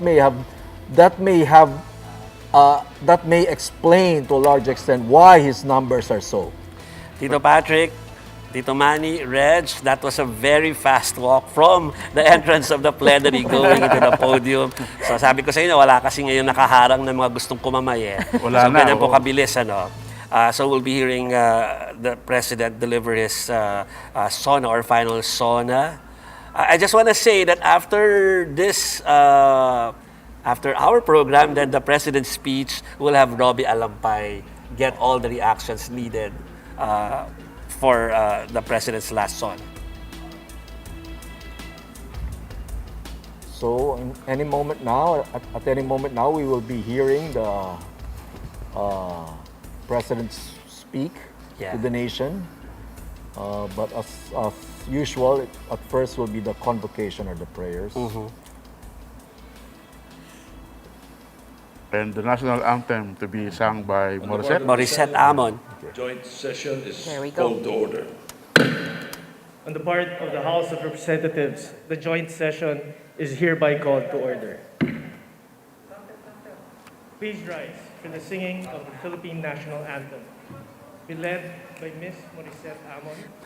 Quickly, before the national anthem, thank you for watching the Pre-Sona coverage of One News. I'm Jovi Francisco, along with the One News economy editor Regina Hing, defense editor Manny Mogato, and the head of our editorial team Patrick Paes. We now throw you to President Duterte's sixth and last Sona. Let's all stay. Lupang hinirang, duyan ka ng magiting, sa manlulupig, di ka pasisiin, sa dagat at bundok, sa simoy at sa langit kung pagkamay, dilag ang tula at awit sa paglayang minamahal, ang kisap ng watawat mo'y tagumpay na nagdidingding, ang bituin at araw niya kailan kamay di magdidilim, lupa ng araw ng walhating pagsinta, buhay langit sa piling mo, aming ligaya na pagnay ng api, ang mamatay ng dahil sa'yo.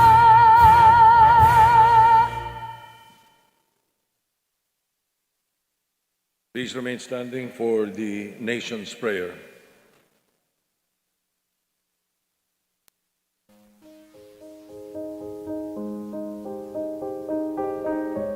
Ama naming makapangyarihan sa lahat, narito po kami upang magpasalamat sa lahat ng biyayang binibigay mo po sa aming mayaman na kalikasan, mga kakayahan at tibay ng loob. Maraming salamat po. Basbasan mo po at gabayan ang aming mahal na inang bayan at ang aming mga leader na pangalagaan ang aming kinabukasan bilang susunod na henerasyon ng aming mahal na Pilipinas. Gabayan mo po kami sa harap ng pandemya at protektahan mo po kami. Ipakita mo po sa amin ang tamang daan upang malagpasan namin ito. At lahat ng mga darating pang sakuna, kalamidad o anumang hamon.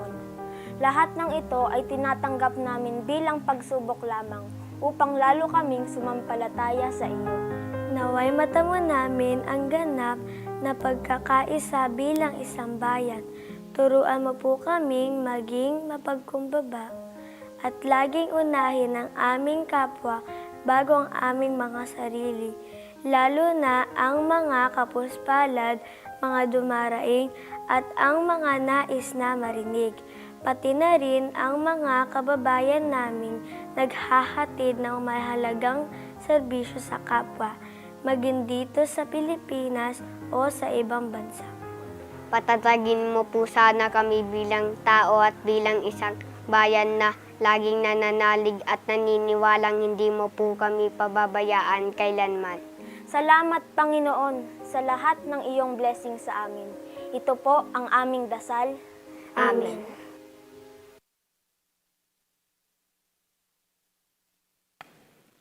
Ladies and gentlemen, honorable members of Congress, the President of the Republic of the Philippines, President Rodrigo Roa Duterte.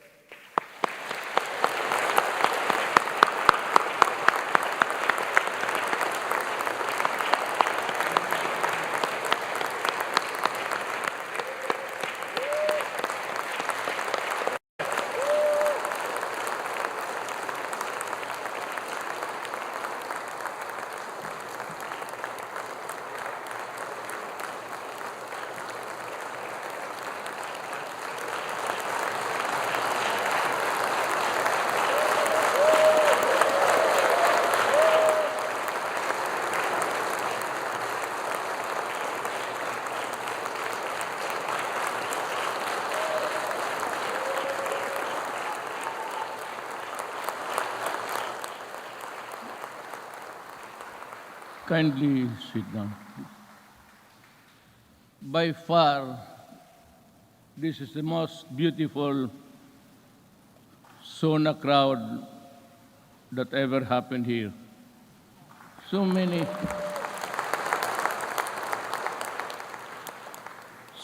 beautiful faces, and you only have to guess when you see the full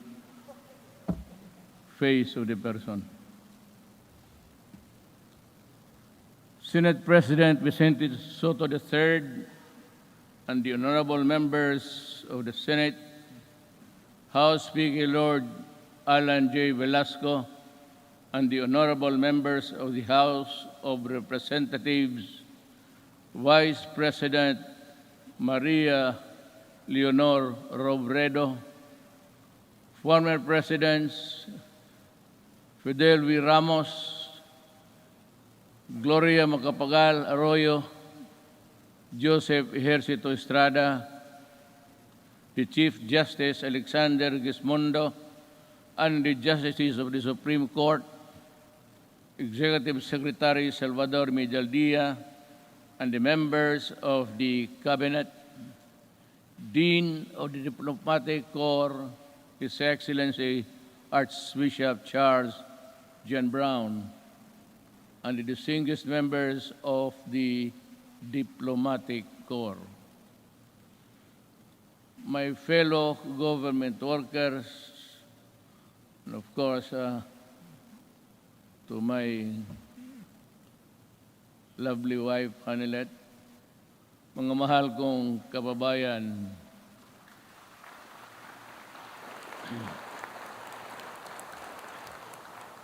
when I assumed the presidency 5 years ago, dominant in my mind were the dreams and visions of a better life for all Filipinos. I saw them as reachable through the institution of reforms and radical changes in both in the structure of government and the mode of governance. Changes designed responsibility, accountability, and all in consonance with the truth that the public office is a public trust. When I ran for the presidency, I just made fundamental processes, and strangely, you can count them by the fingers of your hand. I made those changes which I thought that was really, there was time and doable. To offer free education, it's there already. The universal health care, nandiyan na po. The fight against illegal drugs, criminality, and corruption, and the development structure, including free irrigation and other big-ticket projects, which I thought I did not have the funds to do it. But perchance, among others, they were done in my term. Today, as I approach my term, my end of my term, I have less visions, but more remembrances. But mine is not to review or to second guess what might have been, but to bear and respond with the urgency of the unforeseen events as they unfold. Even before I took the oath of office, and everyone else, I suppose, knew the gravity of the enormity of the problems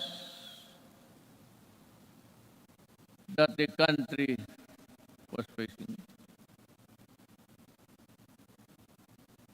And precisely because of that awareness, I was driven to hasten implementation of changes which I believe the country needed, keeping in mind that the Constitution afforded me only 6 years to make those changes happen.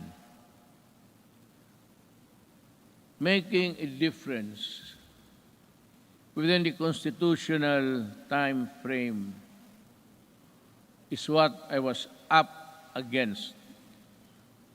But no one gets by legally without warming to the needle's eye of the constitutional imperatives. That is why I cajoled, I shewed, I pushed, and I tangled with men of wealth and influence who were oblivious to the anguish and pleas of the weak and impoverished. And for that, I was pilloried to no end. But I did not succumb to the attacks, and neither did I allow criticisms, however intense, dampen my determination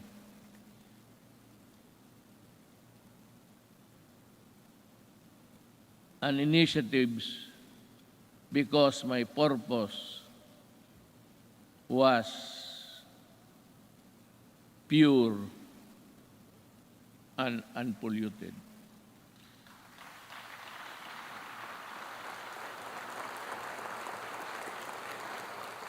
While we were busy instituting reforms, the twin ogres of illegal drugs and corruption laid low for a while, only to resurface as still with us. And make no mistake about it, corruption is but another term of stealing people's money, dashing in its wake a nation's goals and aspirations. Due to the brilliant programs and excellent work of our economic managers and the extraordinary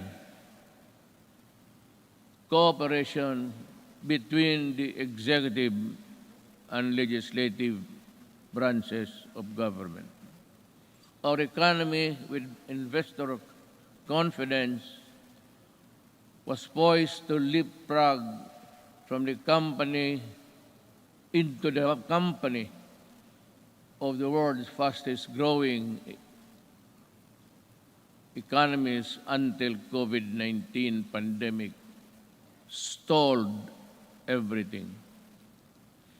Be that as it may, allow me this opportunity to extend my personal and the nation's gratitude to all those who selflessly gave their all in the fight against COVID-19, our health workers and other frontliners who risk their own safety.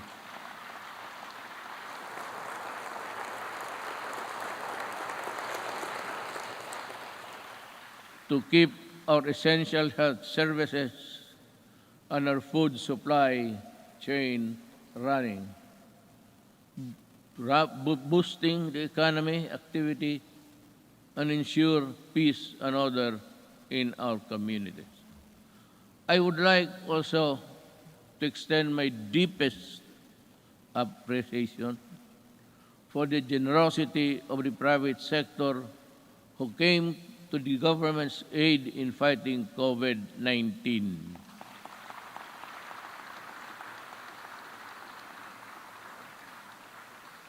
I am profoundly thankful for your sustained assistance to fellow Filipino.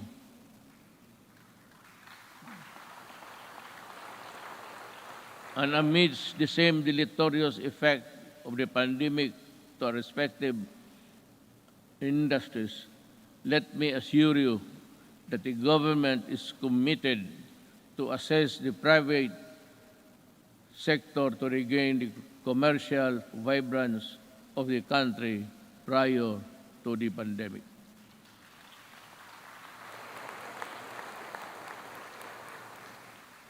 To our local executives, this pandemic pushed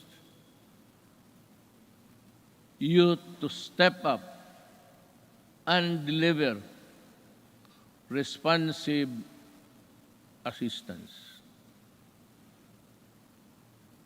I'm glad to have seen you undertake new and heightened responsibility, working doubly hard to protect your constituents. To the international development partners who extended a helping hand amidst the global health emergency, the Philippines remembers your kindness and goodwill with sincere gratitude.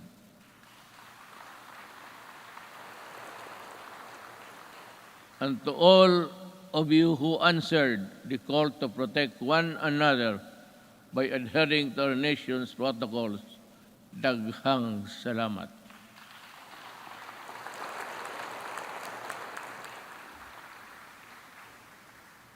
But then, let me ask, perhaps you and to myself, what exactly is the state of the nation today? In the light of the pandemic which has paralyzed business activities and crippled even the strongest world's economies. So, where do we go from here? Looking back to our accomplishments. In my first Sona, I laid down with utmost commitment and resolve the overall direction of my presidency. A comfortable life for all Filipinos, anchored on a people-centered approach to development and governance. If I remember correctly,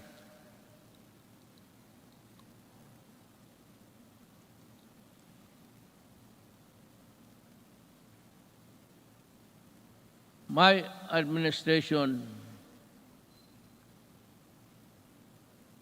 I said, will implement a human approach to development governance in our people's welfare in the areas of health, free education, adequate food and housing, environmental preservation, and respect for the culture.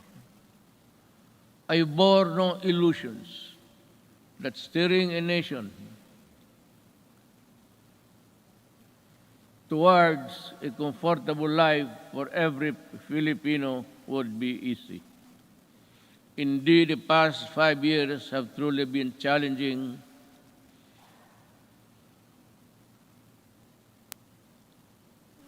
and humbling. I stand here before you today bearing no conceit, but if there is one thing that I could be proud of, is that not once did I waver in doing the unpopular, even if it meant upholding the greatest good for the greatest number.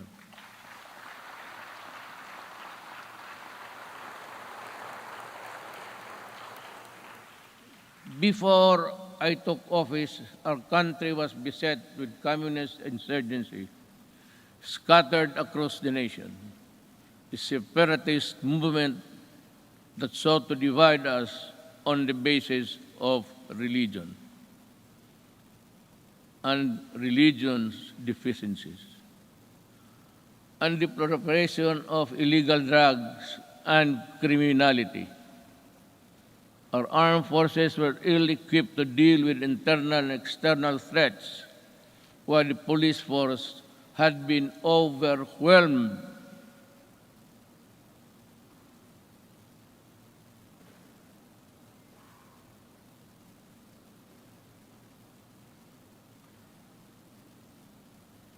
by criminality and the drug trade problem. This is why I made it a priority to strengthen the institution, boost the morale of the men and women of the armed forces of the Philippines and the Philippine National Police and other armed services.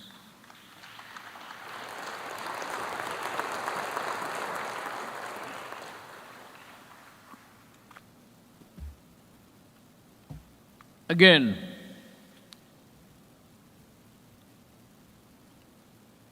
I thank Congress for working with the Executive Department in enhancing capabilities of the AFP and PNP through our modernization program. In 2018, we raised the salaries of our military and uniformed policemen and personnel to a level commensurate to the critical role they play in upholding national security and maintaining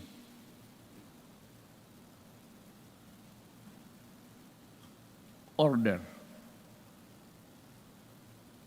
I am asking Congress to pass a unified system of separation, retirement, and pension of military and uniformed personnel to maintain government fiscal flexibility and provide adequate benefits and remuneration to our men and women in uniform. This shall apply only to the new entrants of the military and civil. Hindi ho lahat. It cannot be that we have to pay so many,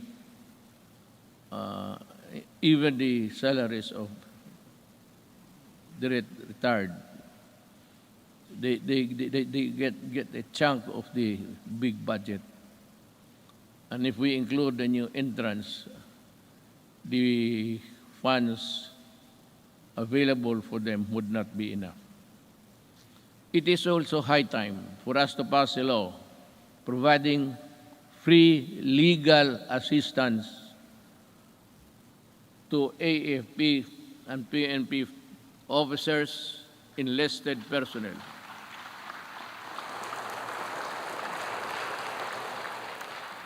to help them from charges arising from incidents related to the performance of official duty. The continuous upgrading of our defense capability shall ensure that we shall uphold our territorial integrity and sovereignty from external and security threats. Among the new additions,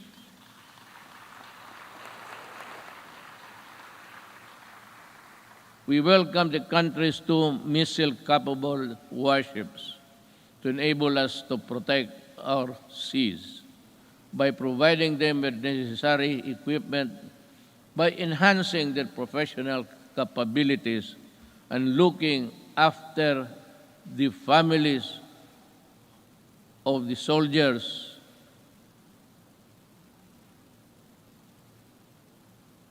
who would not be longer be in their company.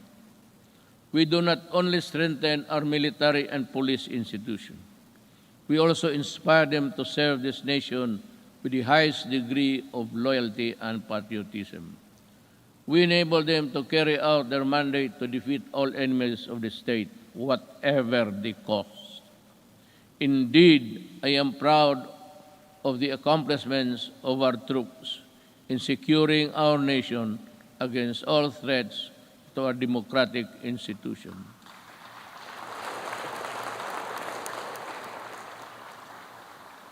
But peace must be realized.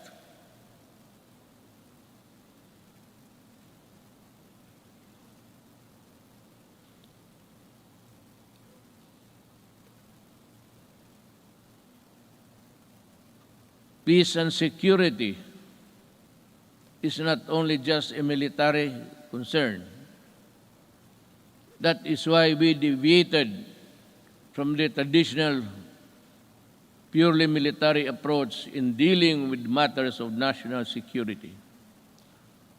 With the creation of the National Task Force to End Communist Armed Conflict, or NTF-LCAC, we have made great strides in addressing the root causes of this conflict by empowering our kababayans who have been used by the communists for many decades. In our continuing effort to build state of safe and conflict-resilient barangays, we have worked towards the sustainable rehabilitation and development of communities where the communists used to operate. Through the NTF-LCAC, we invested in farm-to-market roads, school buildings, water and sanitation, health stations, and livelihood. Alam mo, kasali na tayo dito lahat. Always, every law or every regulation must pass Congress, of course, to the President. But sometimes, in our,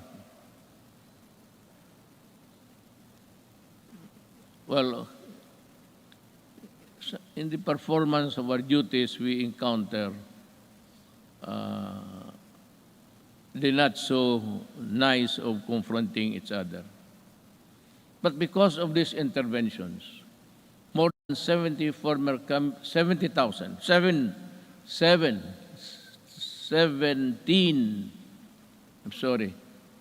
communist rebels have surrendered to government. They have returned to the folds of the law and are happily reintegrating programs or the local eclipse.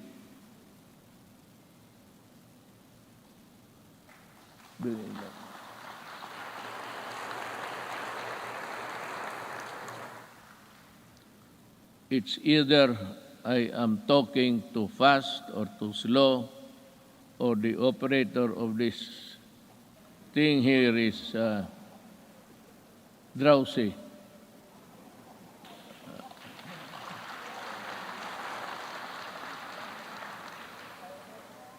Maybe because I had so many ad-libs along the way. Marami akong akin lang. Kaya yung nahinto ako when I stop and I'm process something in the gray matter between my ears, hindi humahabol o hindi alam ng operator. Hindi bale, ma'am, mahal pa rin kita.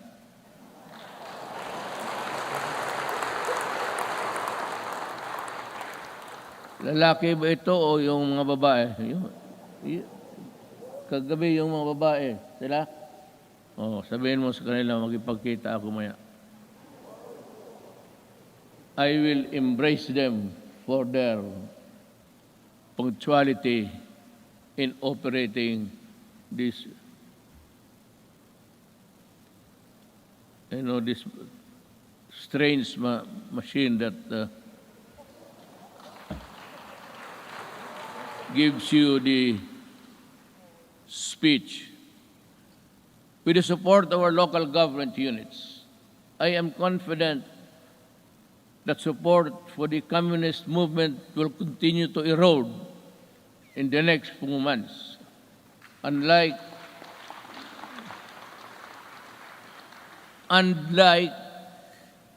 the decades-old Moro rebellion in Mindanao, we also bring an end to the armed struggle of the communists once and for all.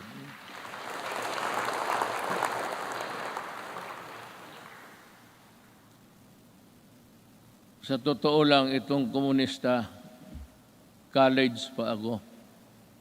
Hanggang ngayon, ang mga sige pa rin. So, speech mo lang ito, kunwari lang, pero ang totoo, there's a lot of fighting going on in the countryside. But I'd like to credit the police and the military for destroying so many communist fronts.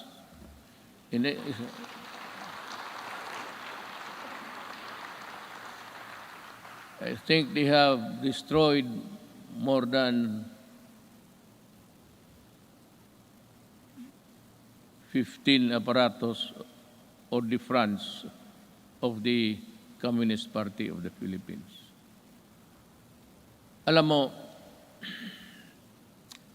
mag-istorya muna tayo sa taxation. I'd like to be frank with you. Everybody in this country are paying taxes to the communists. The Communist Party earns billions, but pass on a little to their fighting men who die for an ideology that is so rotten and corrupt. They themselves are pocketing the money, and their children are studying in Europe and in other places, which I think none of you here can finance such journey. Yan ang masakit dito. They collect taxes, support season in Netherlands, and they do nothing but bad-mouth government and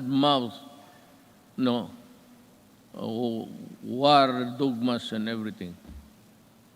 Hindi na sila nagpagod. It's about 53 years in the making. And until today, the poor people are dying. The cadres, and most of them belonging to the indigenous tribes of our country, are fighting a losing battle between the communists and the government. They waste lives, they enlist children, and they are proud of it, but they deny it. But when you go to the mountains, such as I and Senator go many times, even during the elections, they were there with so many arms that I think somebody, an idiot here in the Philippines, supplied the firearms.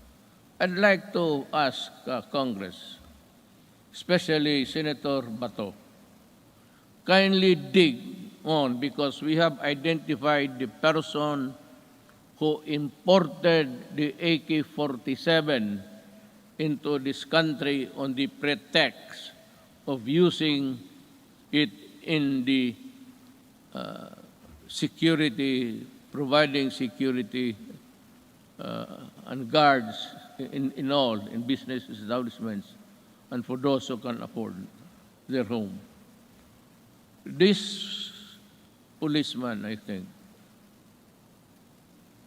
is still there. He was a colonel, and she is still. Walang nangyari. At maraming sundalong namatay dahil sa mga armas na pinasok nila dito sa Pilipinas. So that my orders to you, if you see them walking around, kindly shoot them dead. I would be happy. Anyway, you're already charged in the ICC together with me. So what is the problem of adding another one another idiot Filipino who has caused great damage to our country. Yan ho ang totoo dyan. At itong mga pulis, but let me go back in time. When I first said I will fight drugs in 6 months, I thought it was like in Davao. You can either coerce, intimidate, or bribe them, or give them money. I said, lumabas kayo ng Davao, doon kayo magkalat sa Luzon at sa ibang lugar. Huwag dito sa Davao. Naniniwala naman ang mga ulol at we were able to attain a sense of normalcy in the city.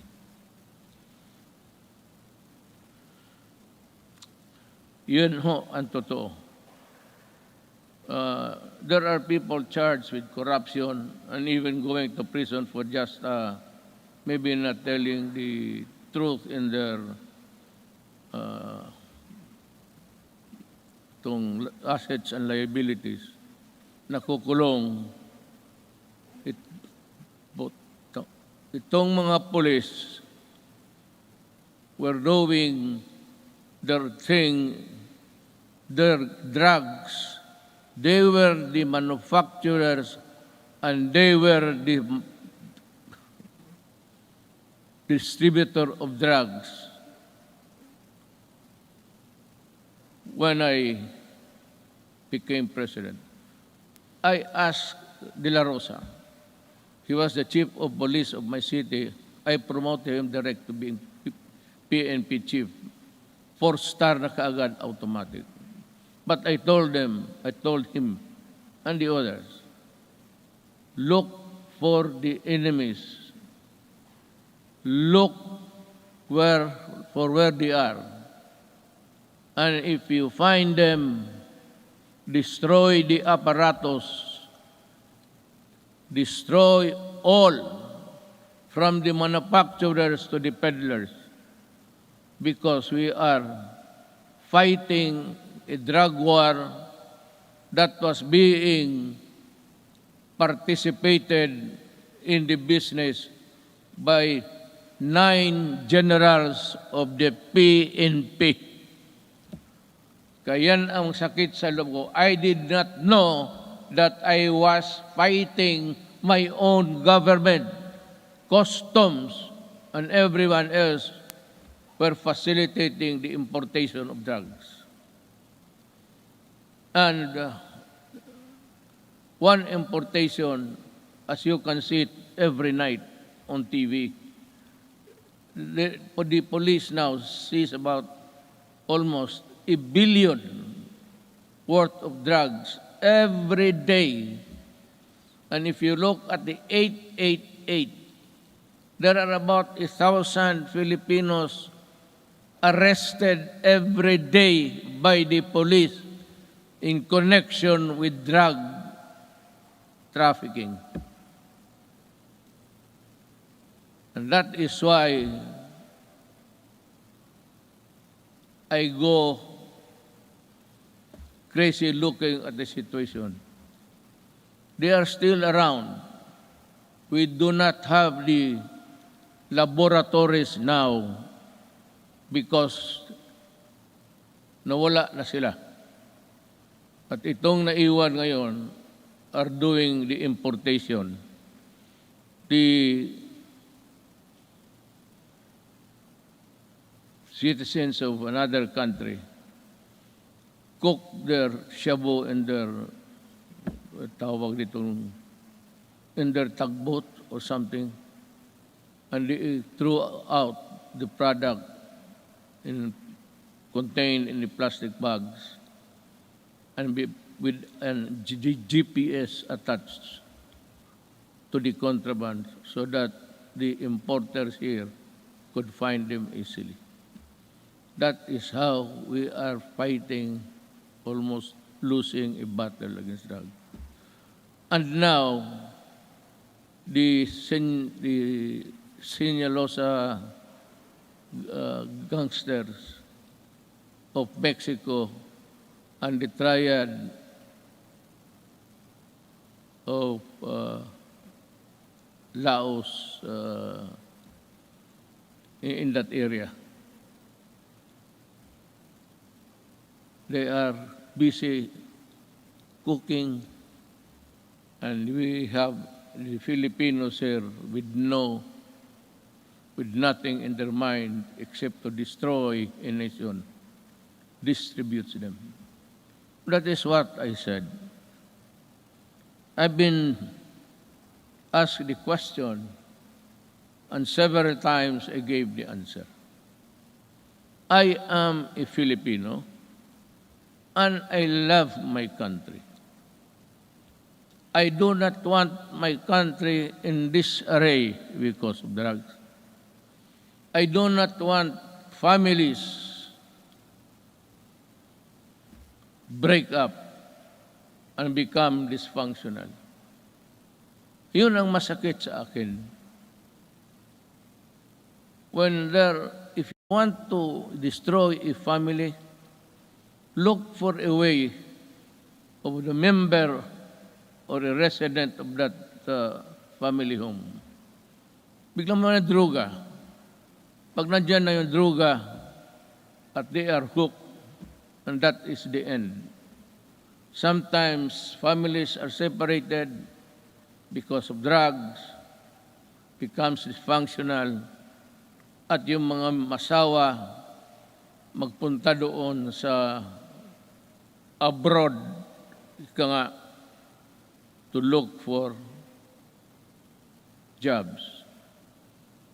And you know, in the Middle East, I am not attributing it to any particular country, but there are tribes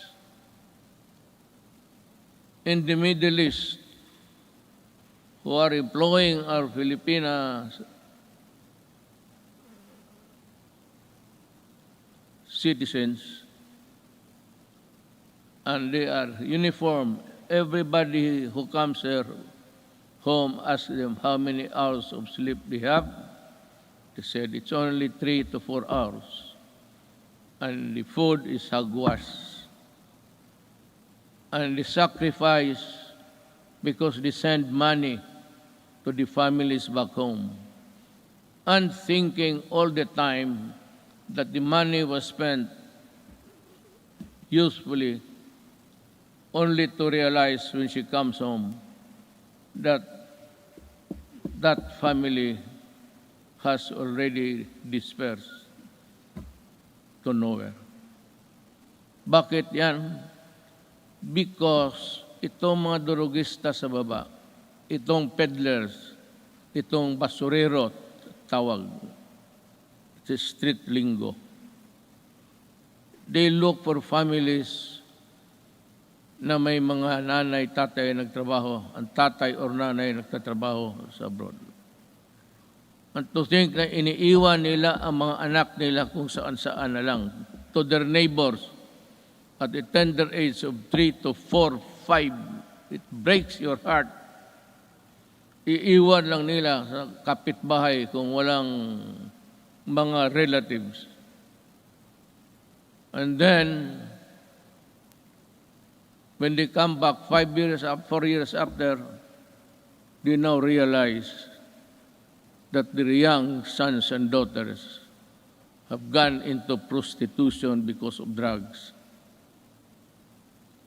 And their boys or their the male are nowhere to be found and into the drug business also. Yun ang pinakamasakit. Masakit sa akin na ang Pilipina pumunta doon para magtrabaho because sexual abuse in some tribes in the Middle East have this notion that if you are a slave or you are a paid person working for them, sexual abuse becomes part of the territory. Kaya dyan ako pumuputok at nakakita ko yung mga pamilya na sira. And to think that they labored without sleep, eating, I said, garbage, and not being allowed to go to their own church to pray, well, that is prohibited by them. And we have been, just because of their money that they get, we just look the other way around, but still being, bothered every night and day. What will happen to the next succeeding group of. That is why I have in this speech, I talk about slavery. Pero yan, pagprangka ako, I will never deny, and the ICC can record it. Those who destroy my country, I will kill you. And those who destroy the young people of our country, I will kill you. Talagang ngayariin kita because I love my country. You can do it the legal way, but it would take you months and years. And you know what? The statistics I just learned the other night, that plenty of those who are in the middle class have been released from prison despite the fact that they are charged of trafficking which is non-bailable, and most of them are out. Babae pati lalaki ang kaso. And that is why I said, I toyed with the idea. I said, if there is still space, with due respect to the Senate President, he is a good man. He can become a good Vice President. He is holy. Ngayon, hindi na siya nahuhuli. Noon, huling-huli siya. But with due respect to Senator Soto, who's also running for the Vice Presidency, he is a capable man, a good man, and a Filipino.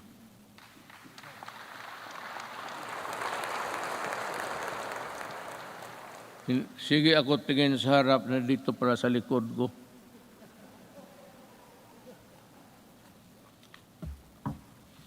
You know, when you are old, I've been in politics, mayor for 23 years, 5 years as a congressman dito. I work here. And 4 years working as vice mayor for my daughter, Sarah. And the presidency. I have been in politics almost 23 plus 4 plus 4. Almost 40. Kaya hindi ko na malaman ang seat arrangement dito. Hindi ko alam na noon pa ang mga Senate President pati. Butit na lang hindi ko sinali si Velasco. Baka hindi na ako makabalik doon maya. Ibale, diretso na ako uwi. I have said many times before, the bloodshed caused by the separatist movement in Mindanao is all about correcting the historical injustice suffered by the Moro people. Since the period of colonialization, with the help of Congress, we were able to pass the organic law for the Bangsamoro Autonomous Region in Muslim Mindanao.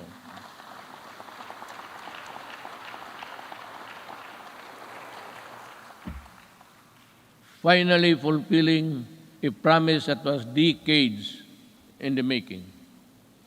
Our victory in Marawi is also a testament to how the Filipinos' patriotism is far stronger than any extremist group. As I have said before many times, there is no room for lawlessness in this country.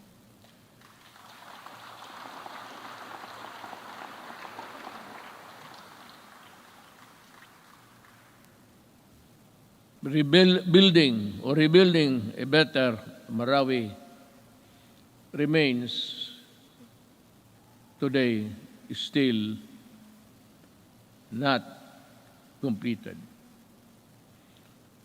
To Task Force Bangon Marawi, we need to race against time, and you have to finish the necessary work for to rehabilitate the war-torn city and bring back its families back home. Now, let me talk again about the drugs. I was just ahead because I was talking something else. Nag-segue ako.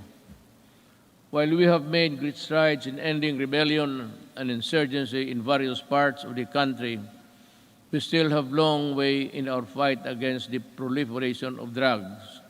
This problem has hounded our country for several decades, destroying families and degrading the moral fiber of our society.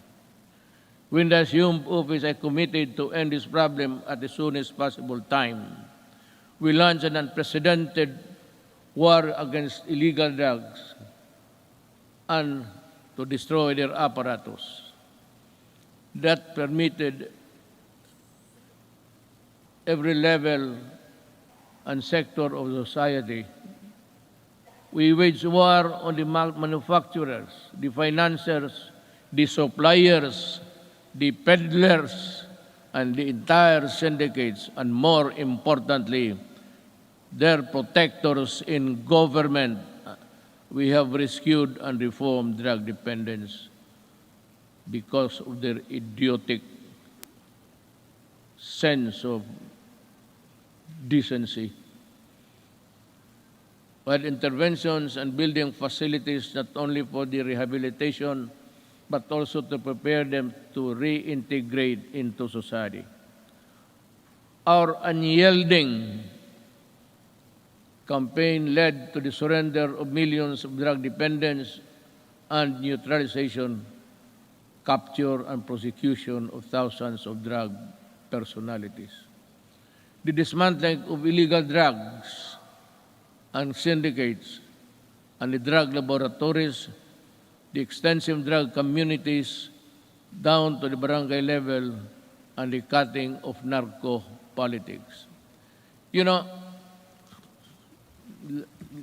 allow me a little bit of your time. Wala naman siguro kayong lakad ngayon. Unless you want to, unless you have this appointment with, I'm sure hindi babae yan. That would be a sexist statement. Kung nagmamadali talaga, halos tumatakbo, babae yan. Kung naglalakad lang na natural, medyo less important yan. Ganon yan. Pero dito wala. I'm not making any sexist. I'm just saying the truth. What is the truth? It's there for all to see. Let me talk about our quest for infrastructure development.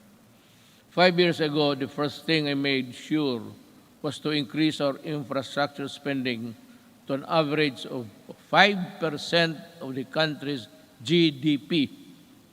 This is significantly higher than infrastructure spending of each and past 4 administrations.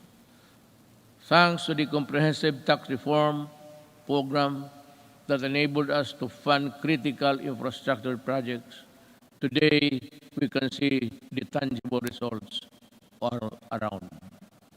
MRT-3, with its frequent breakdowns and unloading of passengers mid-rail, was a horror.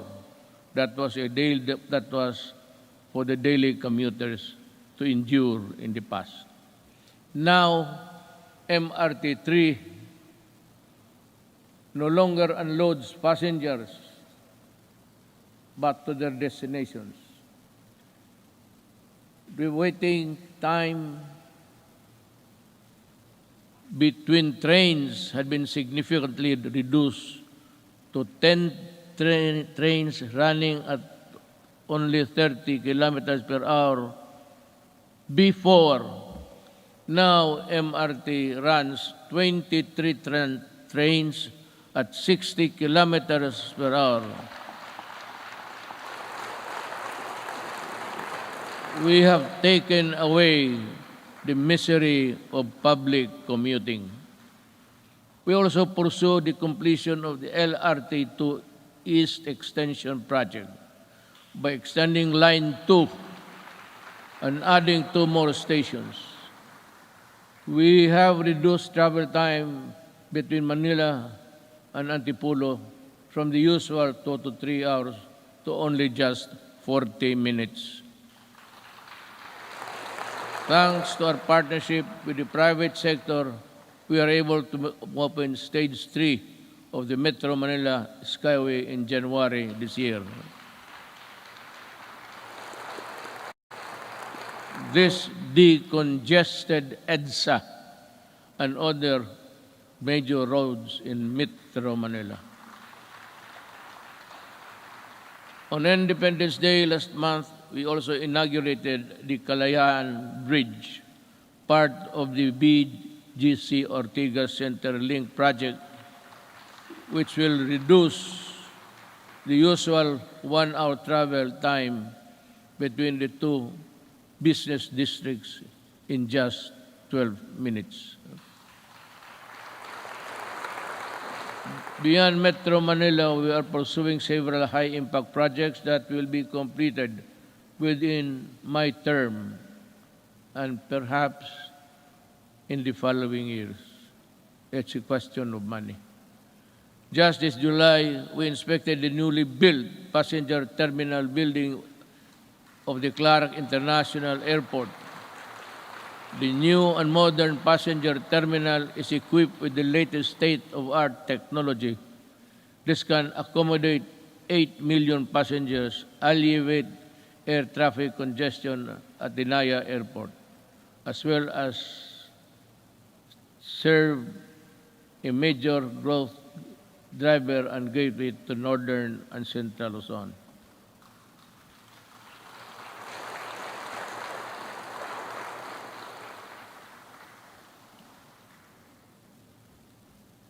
Madali man ang magpakpak, ang basa ang mahirap.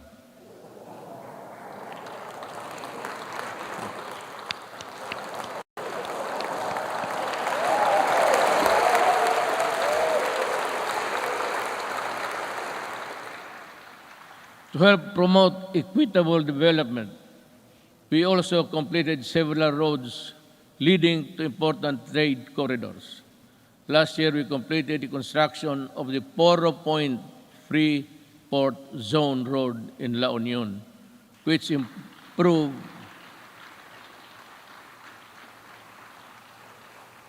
nakita na ninyo yan? Wala. Sige lang pakpak. You don't even have a picture of what I'm talking about, I'm sure. To improve access to prime spots for investment tourism in the Poro Point area. We also completed the junction Lanao-Pagadian Zamboanga City Road, which will provide easier access to farms and easily transport their agricultural products at low cost and in great quantities to industries in economic zones located in Diplahan, Zamboanga, Sibugay.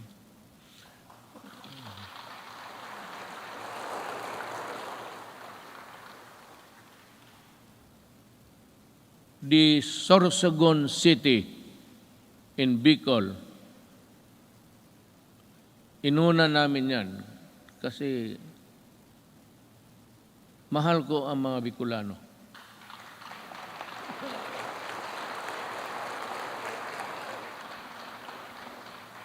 Pangangatawan ninyo yung pakpak ninyo ha.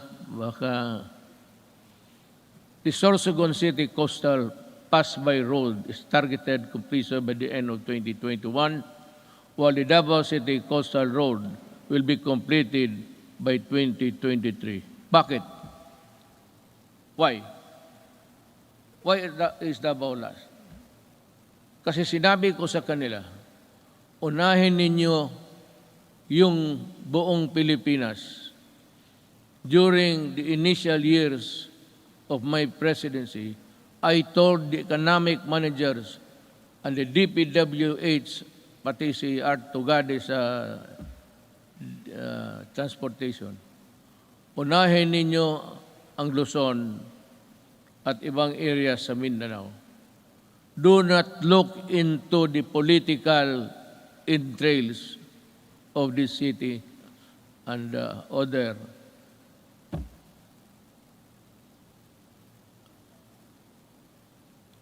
provinces. Sinadya ko talaga na ipanghuli ang Davao. Kaya for the Davaoenos, you must understand that we cannot really unahin natin yung, kasi taga dyan ako eh. Kung hindi ako sigurado taga Davao, tapos na yan, pareho ng iba. Kaya lang sinabi ko, make Davao the last priority. At totoo yan. Sorsogon is a little politics, but that's the territory of our Vice President, Lene Robredo. Are you here, ma'am?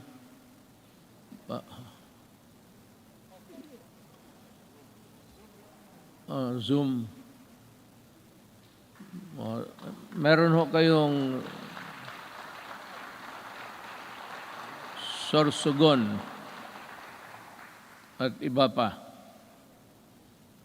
We have inaugurated new highways and roads and skyways. We have bought new trains, and these are a testament that we have greatly eased the grueling experience of traveling and commuting. And to sustain our momentum in infrastructure development, I have directed DPWH, DTR, NEDA, Department of Finance, and DBM to be on full speed to ensure that our flagship project will be completed within my term, especially those that could help disperse economic activity outside of the densely populated Metro Manila. I thus earnestly call upon our LGU and private sector partners to help us speed and go for the earliest realization towards our flagship project, infrastructure, and others. Let me dwell about governance. As we improve the connectivity, we work towards greater convenience for our travelers. We have extended the validity of the Philippine passport to 10 years to lessen the burden of our traveling travelers and OFWs. We have also gone beyond merely addressing the 3 million backlog of the driver's licenses in 2016.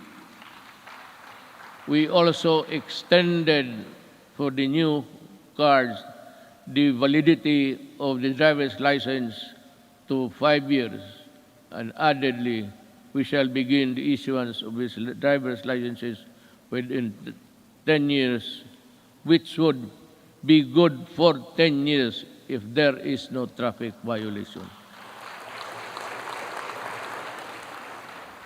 So, punta ko diyon sa LTO, maybe you have a good sight. Merong ano yan eh.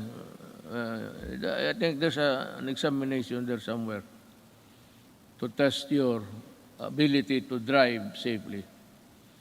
And you go back 10 years after, and you think that you still have the good sight, and your reflexes are still good. 10 years, maraming banggaan yan. Sigurado ako. You know, after 10 years, after 5, there should be a a stricter measure to issue the 10 years validity of a driver's license by imposing stringent requirements to test the essential functions of eyesight, then the hearing. Yung iba, hindi na nakakarinig ng serbato eh. And so, I have to, 10 years is too long. So I like it. It's good. But we should have, as I said, in 5 years, we should go there for a medical makeover. Tingnan lang kung kaya pa.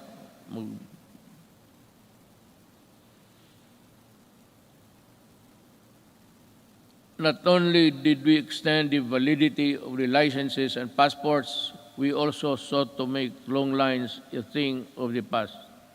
By streamlining government processes, these efforts are embodied in the Ease of Doing Business Act, which Congress passed on 2018. Thank you, Congress.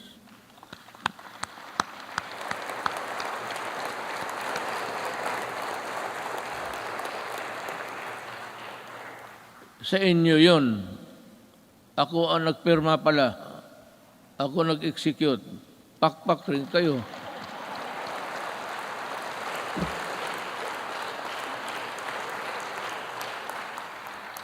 Dapat ganun ang SONA. Sabihin mo lahat. At sabihin mo na your, not really your qualms, but your misgivings somewhere there.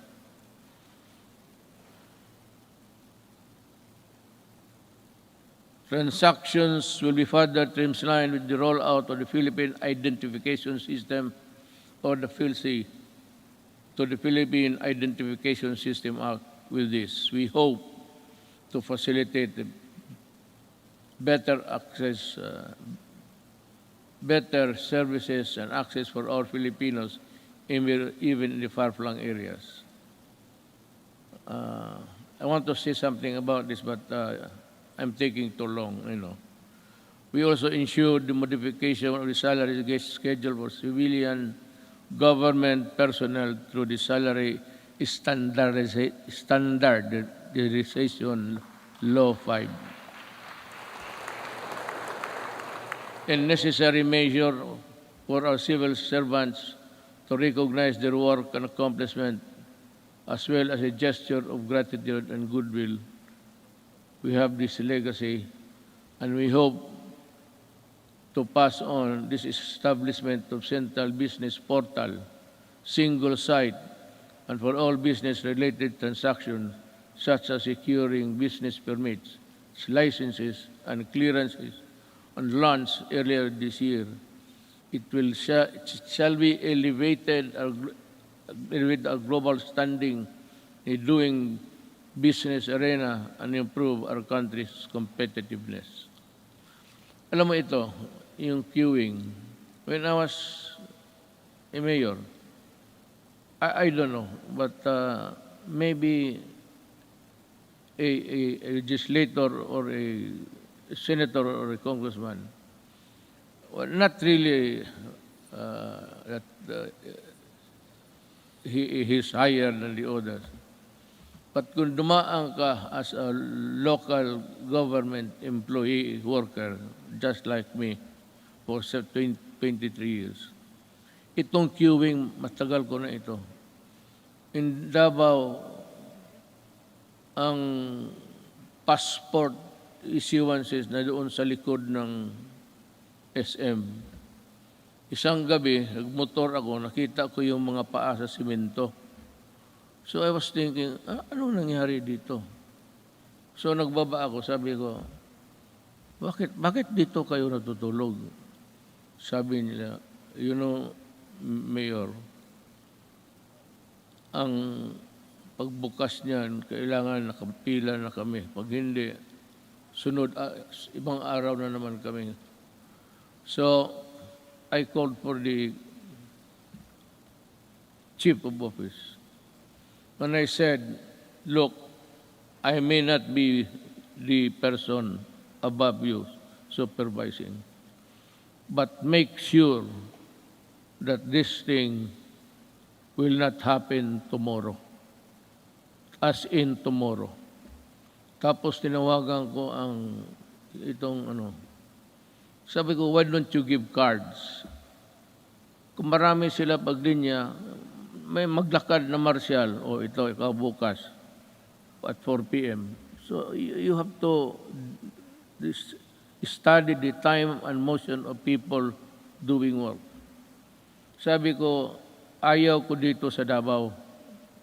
Because Mindanao, nasa Davao ang ang issuances ng passport. So ngayon, pagka-presidente ko, sabi ko, ayaw ko nang makita yan. Not during my time. Not during my time. Maghanap ka ng ibang panahon. Ayusin ninyo yan. I do not want people queuing under the heat of the sun and rain. Kaya, sabi ko, di magbigay kayo ng card. They should go to one window, magkuha kayo kung kailan sila makabalik. So divide, I should study your time and the motion of, the process of. And dito nangyari na because I insisted. Today there is no more queuing, especially in the National Office, Statistics Office. Nakita ko. Talagang sabi ko na, either you fix the thing or I will resign tomorrow because I could not bear to see those people. Hindi sa panahon ko. Kung hindi ko madala, hindi ko man kayo mapatay, hindi ko kayo mabugbog. Ako ang alis sa gobyerno. Sabi ko, ayusin ninyo yan. Hindi ko gustong makita yan. Since 2016, the Office of the President has issued 138 executive orders, 43 administrative orders, 86 memorandum circulars, 52 memorandum orders, and 1,038 proclamations. These issuances have been integral guideposts government administration and development agenda. The Office of the President has demonstrated careful stewardship of the power by initiating reforms. We upgraded and improved the system and processes to ensure that it can provide the best service to the institution of the presidency and the offices under it, ultimately to the Filipino people. To further promote transparency and accountability in government, we also issued the Order of the Freedom of Information and opens the records of transaction, decision, issuances of all government agencies. In relation to this, we have also Presidential Anti-Corrupt Commission that is tasked to run after corrupt and erring government officials and bring them to justice. Alam mo, I don't know if you perhaps have come to know about this. I have yung pastillas sa airport. There were 43 personnel involved. I fired them all. Talagang binaalis ko sa gobyerno. Nagbalot mga ako ng pera sa pastillas. Sabi ko magbalot ka, lagyan mo ng pera. Kaya ito ang ipakain ko sa kanila. Tinawag ko, 43 of them from the immigration. Mabutit na lang, nandyan si Justice Secretary Guevara. So, that prevented me from doing it because kung hindi siya dumating, and I never expected him to be there, bigyan ko isa't isa yung papel at ipakain ko talaga yung pera sa kanila. Gusto mo ng pera, kainin mo. That is the best way of then you fire them. Customs 73 plus 42, and every day you have we have dismissed about 200 government personnel. But some I did not allow the publication because may mga pamilya eh. So of late yung sabi nila na wag na lang kasi nasasaktan yung mga. So ngayon wala na. I have stopped it, but there is no saying that we cannot reimpose it again for all of these idiots. I still have about a year to go.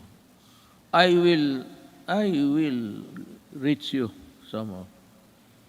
But corruption is endemic in government. You cannot stop corruption. Nobody can stop corruption unless you overturn government completely. If I were the next president, if you think there's really a need for you to change everybody in the system, then you declare martial law and fire everybody and allow the new generation to come in to work for government. Eh, kung hindi mo ganunin, walang mangyari. Nandyan, it's in the system. Kagaya ng drugs. Sino ba naman niwala na 9 generals sa police were into trafficking of drugs? And because they are policemen, the charges simply just, disappeared.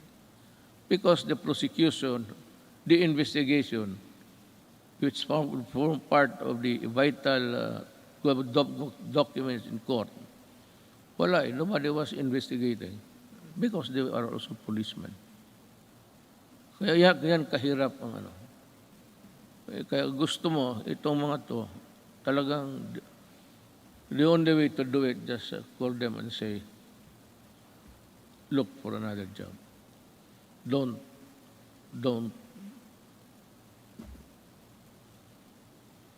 Ganon kahirap. Now, let me pursue my talk with the foreign policy of the country. In the international arena, we have vigorously pursued an independent foreign policy centered on the promotion and protection of our core national interests. Yet,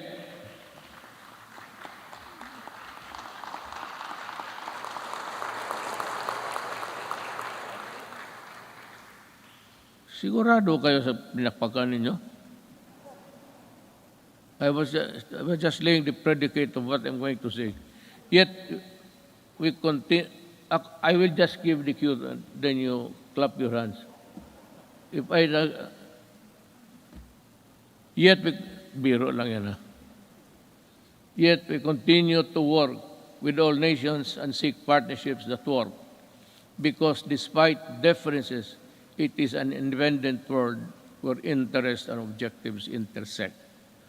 Now, partners heretofore silent for equivocal reasons have expressed their principled positions that echo our own, that disputes and contested areas, the majesty of the law must prevail, and this is most welcome.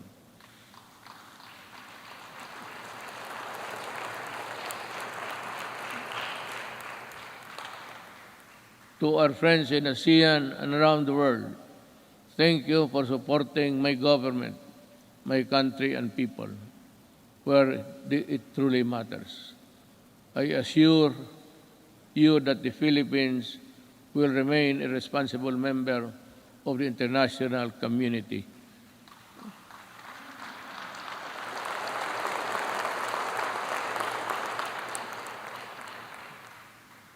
And we will work with you to achieve our shared objectives. Make no mistake, rather. Gone are the days when the Philippines decides and acts in the shadows of the great powers. We will assert what is rightfully ours and fight for what is rightfully due to the Filipino people.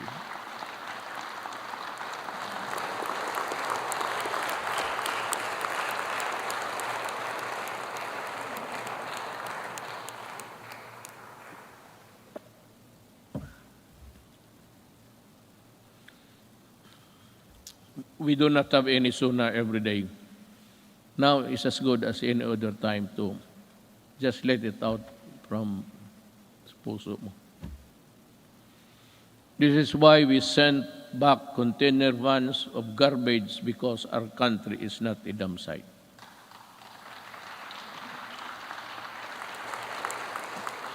And the first country to do that, hindi ko alam kung bakit, ang Canada. And the container was there for 3 years because hindi alam ng port authorities kung anong gawain nila sa garbage. And I said, isauli mo. I want it done tomorrow. Those containers must be out of our country.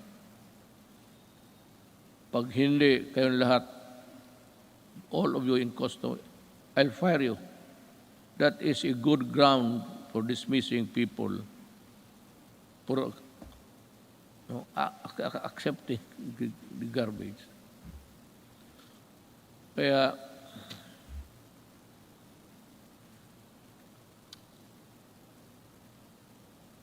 may isa pa. Pero let you in this story. The Balingiga bell. We welcome back the bells of Balingiga after many decades because historic wrong needed to be corrected.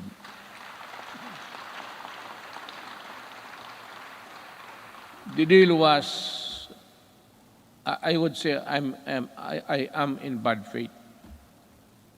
Sigurado yan. I will admit it. But this is the real story. The Americans, former soldiers, war veterans, went to see me, I think it was in Aguinaldo, and some military men. And in no uncertain terms, they said that you have been invited by Trump to go to America. Have you decided to go there? I said, no. Why? Because I do not like the way that you are treating my country. Why? I said, for one, and there was the clamor now of Balingiga. You return the bells of Balingiga. So that's a war really sacred also to the soldier. Then it is more sacred to us, in addition to the religion, the Roman Catholic Filipino Church, the church. Sabi nila, why would to make a deal? Si Hogan, he is around. He's a CIA agent. Sabi niya, isauli namin, pupunta ka, because I said earlier in my presidency, there will never be a time that I will go to America. Itong mga media mahilag mag-udyok ganon, bakit ka hindi punta? O arte mo lang yan. Sabi ko, then you watch me. Gusto ninyong malaman.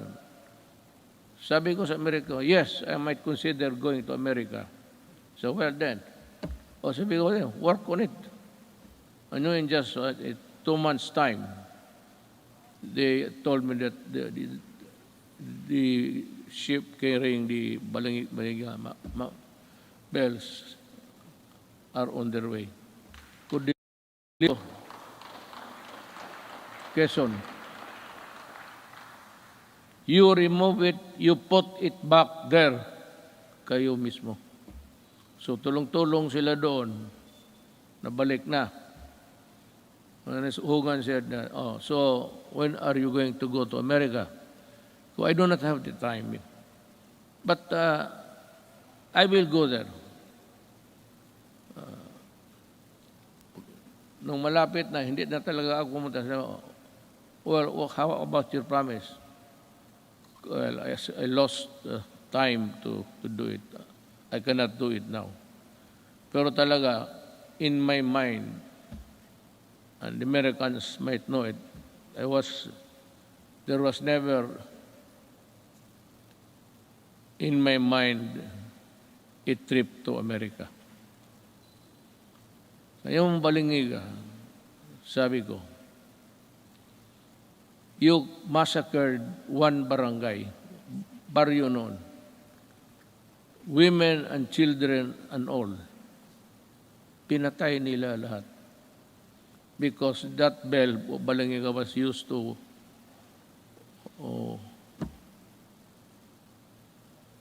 call the people for prayers, ganon. Sa simbahan yun eh. So yung ginawa nila, every time it is used, the Americans knew that it has a great significance to the Filipinos, the Balingiga. After the massacre of one barangay, how many at the time, we would never know. But it was said, isang baryo. No barangay ngayon, baryo noon yan eh. Barrio is an American word. The barrio. They also call the small places in Mexico barrio. The Americans borrowed it from the Spaniards, barrio. So sabi ko, blood, you really got it at the expense of the blood of Filipinos. Do not hurry me up. If I go to America, it will be in my own time. Pero actually, wala ako. I have not been to America for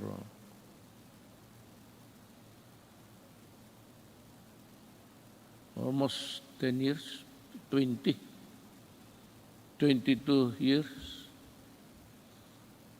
I have not visited America, and I do not have the intention of visiting it anymore. We called on the world to dismantle the heinous kafala system. Ito ring isa. Because the Filipino is no slave unto anyone, anywhere. And there is no room for modern-day slavery. We helped start a new global civil rights movement for the migrant worker. And we asserted the arbitration ruling on the South China Sea clearly and in no uncertain terms, bilaterally, and the ASEAN, and finally at the United Nations General Assembly. And let me talk about that. I said in the September of last year, the arbitral award is now part of the international law and beyond compromise and beyond the reach of the passing governments to dilute, to diminish, or abandon.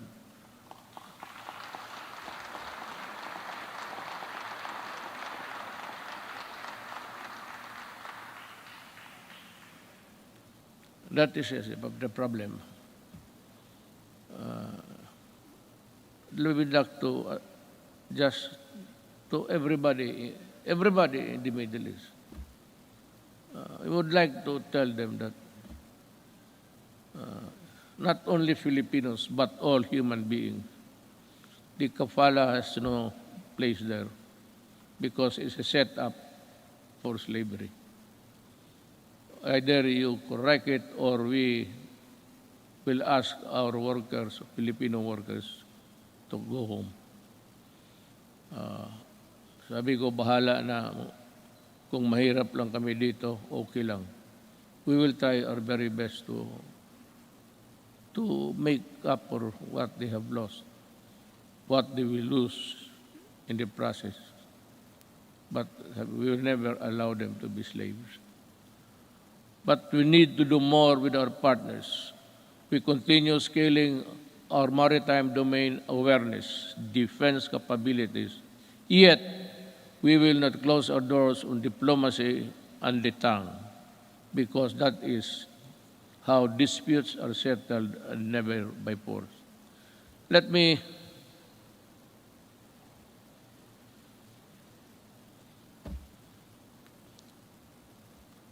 alam mo, I respect the opinion. You should be aware by now of how I talk, especially on matters of crucial matters that involves the country. Ito bang arbitral ruling? I've said it in, I think, in the later part of the speech. I said that what's your problem in the arbitral ruling? America and some Filipinos, brilliant Filipinos, I would say, keep on pushing for something which I really do not know. I have made a speech before the UN. Nakasumplang rin, nandito lang ako. Hindi ako pumunta doon. But in that speech, I laid down the bare, sabi ko, ng ating administrasyon. Ano pa ang gusto ninyo? What will I do with a document that is not bind China because they were never a part of that arbitration? There was really no arbitration at all because it was only the Philippine side was served. Well and good. But ito ngayon, that there is the arbitral ruling, you know, I do not want to insult these people pushing me for something more than what I can handle. At ano gusto nila makipagira? Do something. What do something? Do you want war against China? Well, I'll tell you, even on the coast beach of Palawan, before you can take off, the missile of China would be there in about 5 or 10 minutes. It would be a massacre if I go and fight a war now. We are not yet a competent and able enemy of the other side. So what I did was I was just being nice to them. But for some people to say that I was helped by China in being president, these idiots, really. I will never do that. Hindi na bali ako, hindi ma-presidente, hindi talaga gagawin yan. To be, what? Receiving money from China to buy votes? They say that they help. Maybe in some Chinese communities, the gossip going around was that support Duterte. But the whole of the Chinese community in the Philippines went for me. Why?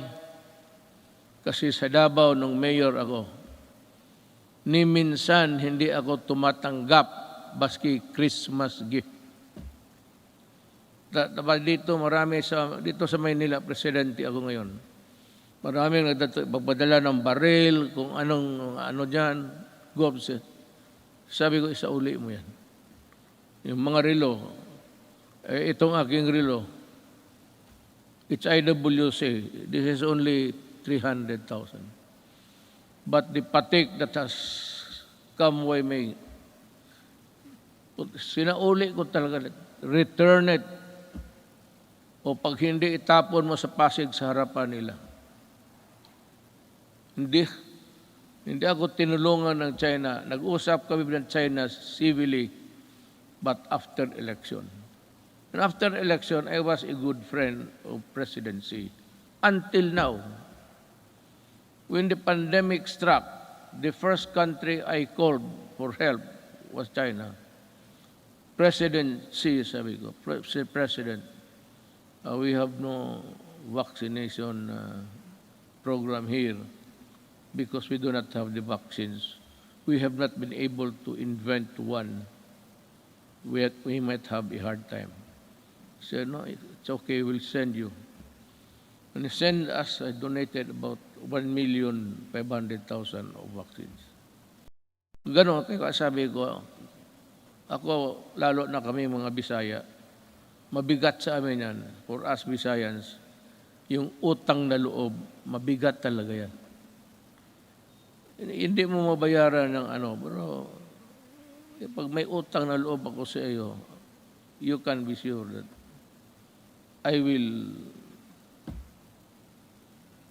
be your friend, a true friend, and die for you.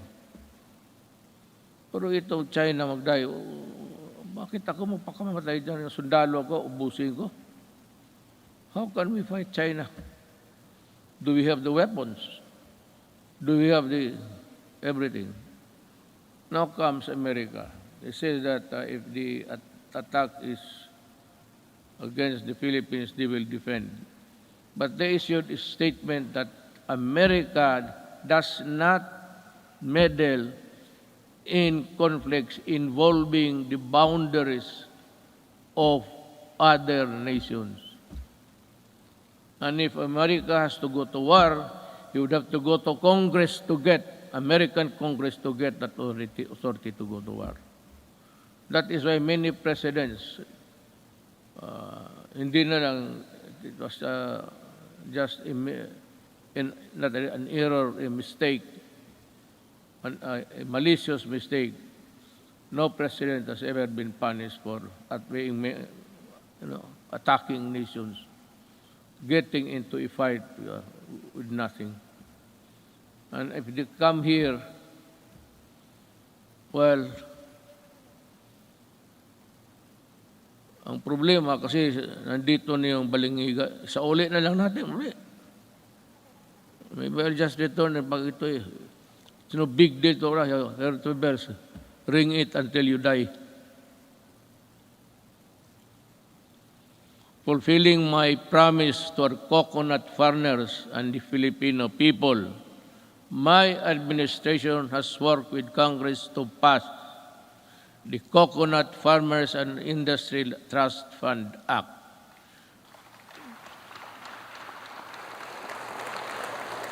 We have returned also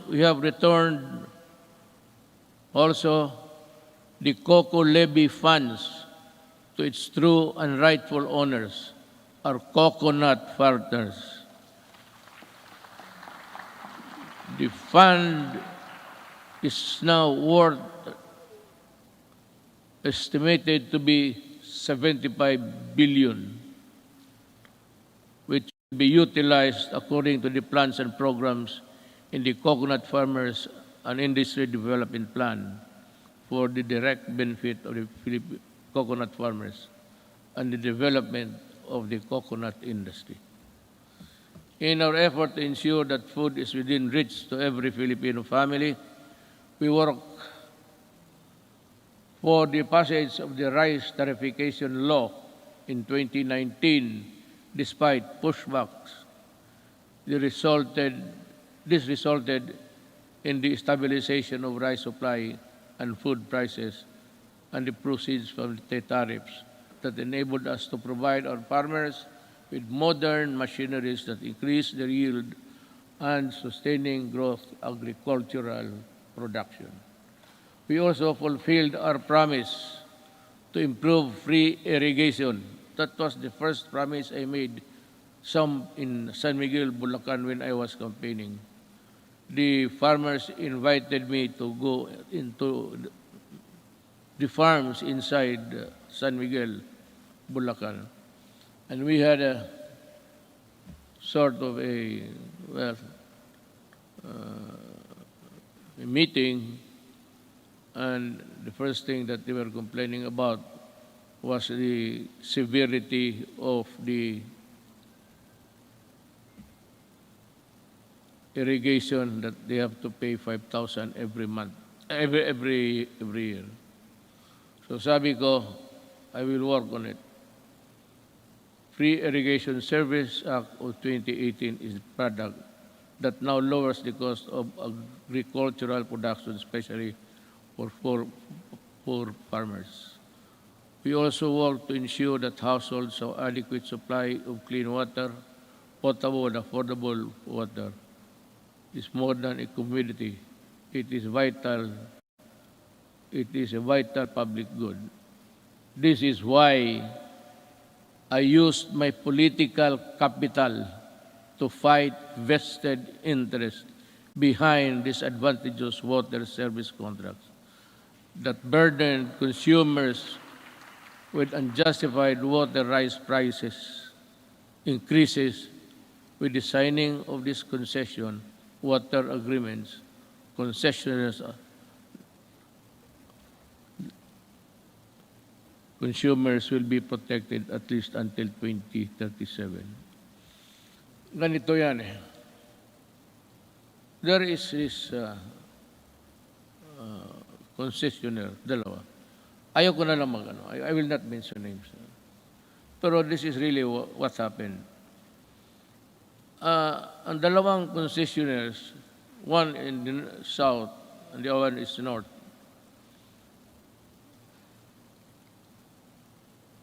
as the rich cartel dito sa Southeast Asia, ang kinakapture nila ang electricity pati tubig. Dito sa tubig, in this contract with water concessionaires, we made so many concessions that really, sabi ko, if you look at the contract and look at the anti-graft law, talagang it's all anti-graft. All of the sentences, even the period, and question mark there. Bakit? Sila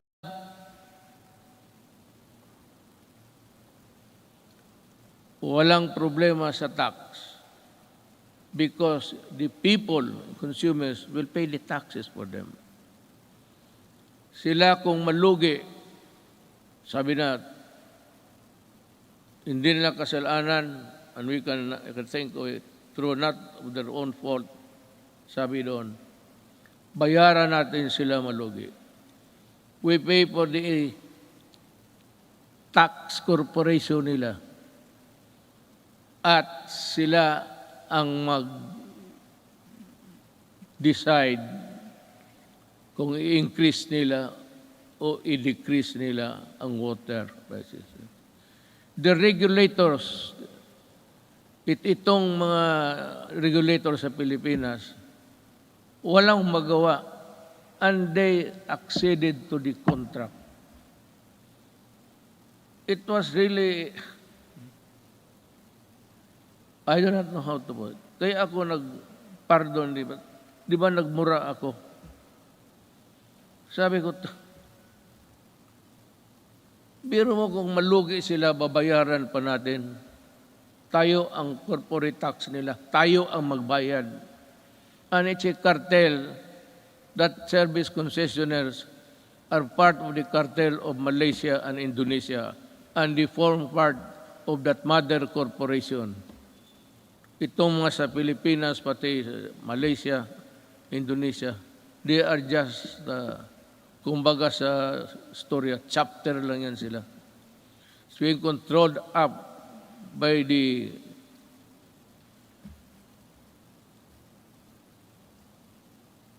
kasabi ko, wala ito. I told them, I told Dominguez, tell them that I am no longer honoring the contract. Meron pa doon, payment of itong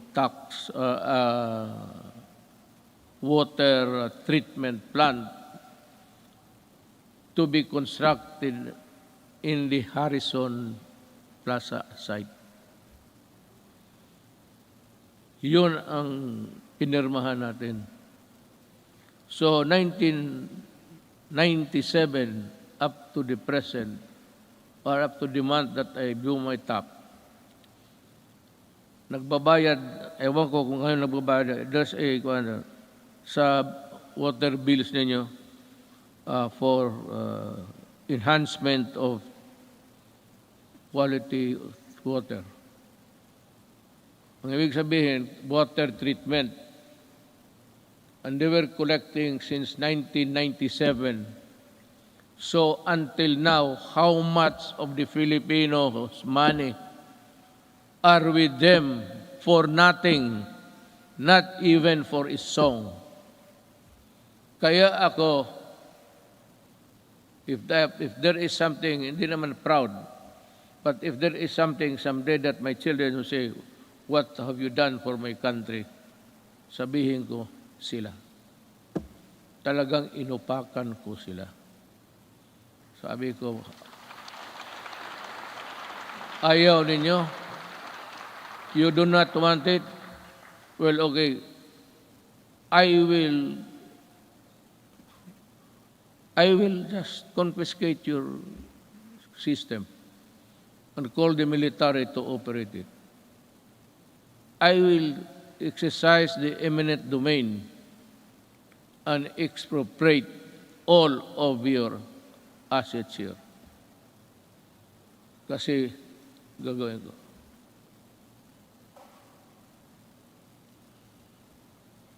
Yun ang nangyari sa... So that sinabi ko sa military in one of our meetings immediately after that incident, I said, if I do not make it to the finish line, kindly, look kindly at the Filipino at tanungin ninyo kung ano na ang nangyari sa kanila. Yang tubig na yan. Now there is a new contract. I have not yet, I have to thoroughly digest it inside.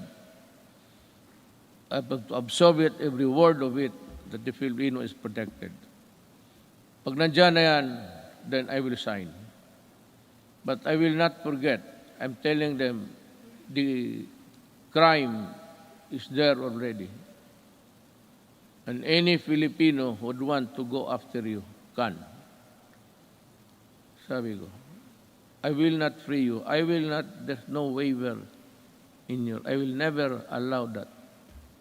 Just make a new contract. Just realize every day that I can call you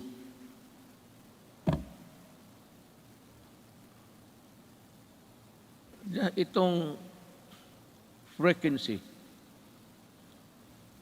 ng ABS-CBN.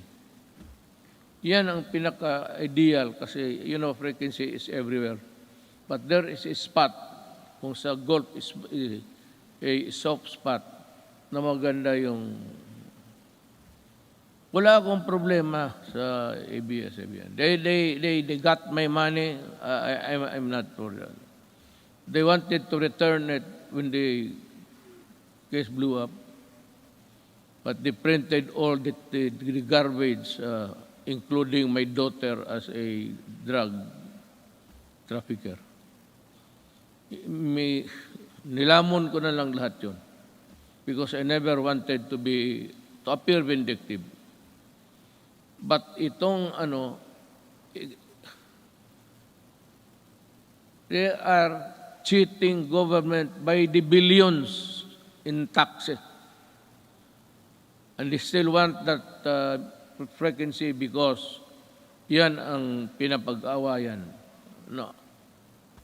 I will give it to a Filipino na gustong magawa ng tamang unpaid because isa ABS-CBN, yung even their equipments were imported tax-free.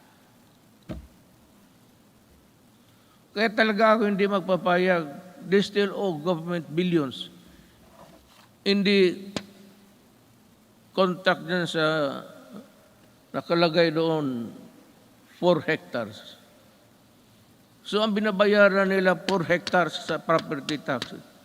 Suppose occupying 40 hectares.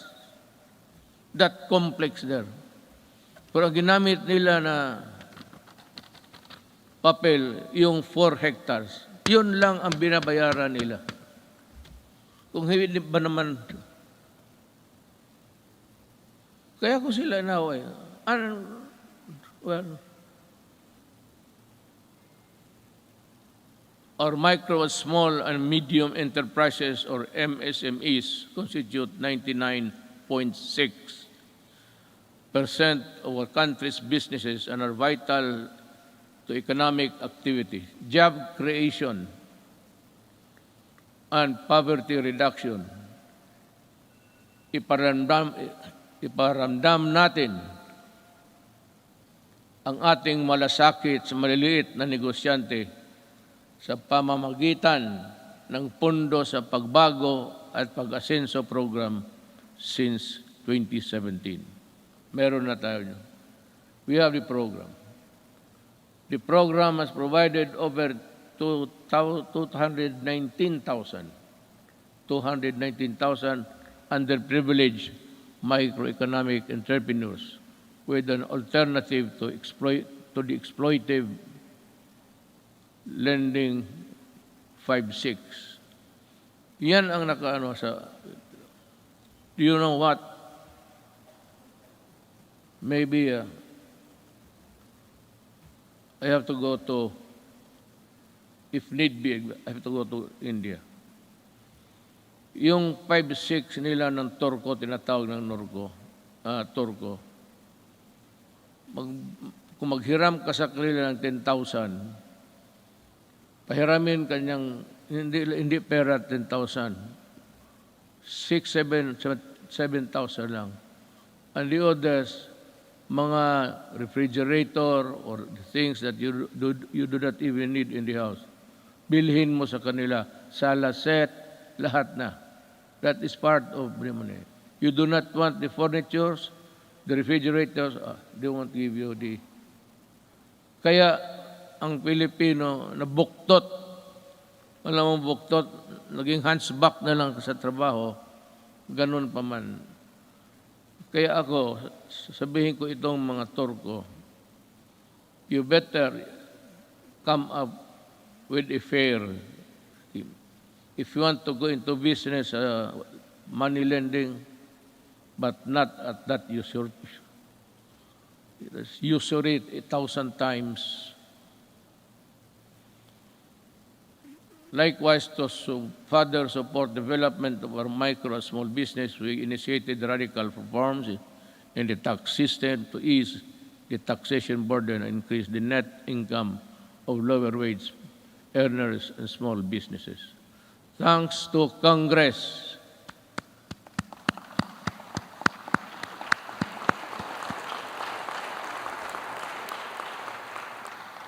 Yan, hindi pa ninyo alam, ha? Sabi ko lang, thanks to Congress and our revenue-generating agencies, our tax reform sustained our economic growth from the third quarter of 2016 to the fourth quarter of 2019, which made the Philippines one of the fastest-growing economies in Asia until the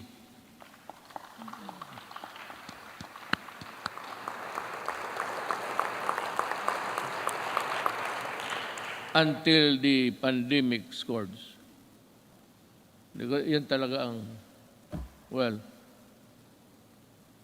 I don't know what's the plan of God. That is something which hit us right in the heart. We see there's no way of telling when this virus would disappear from the planets of the earth. we can only pray to God to look into our direction and decide on what will happen to this planet He created. However, tax laws are not always perfect, and that is why every now and then they have to be revisited to see if they are at pace with the changing times. Let us therefore continue to monitor the relevance and the impact of our tax laws on individuals and private institutions to prevent serious damage on their financial health.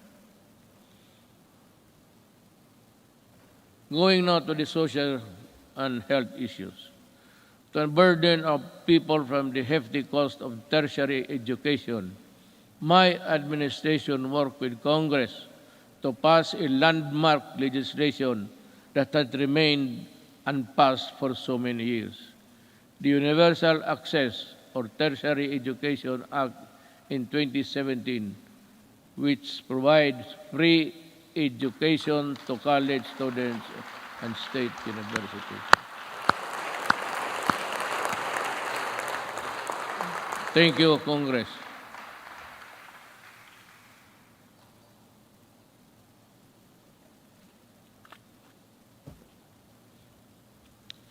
We also passed the Universal Health Care Act in 2019. And to supplement this, I also signed into law the Malasakit Centers Act in 2019.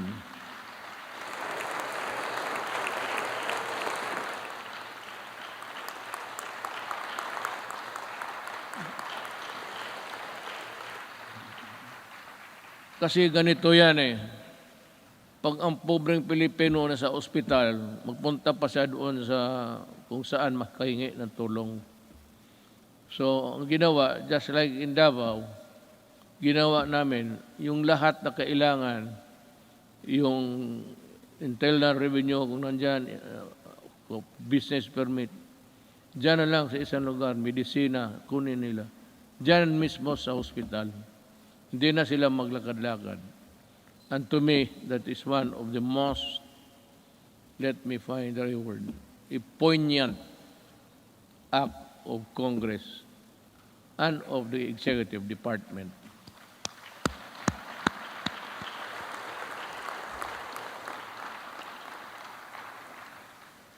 Legislation which was sponsored by Senator Bongo.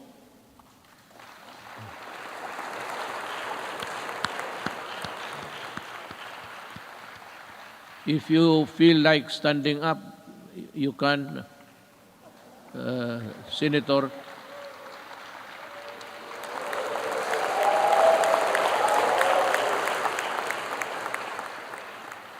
Masikat ka pa sa guest speaker.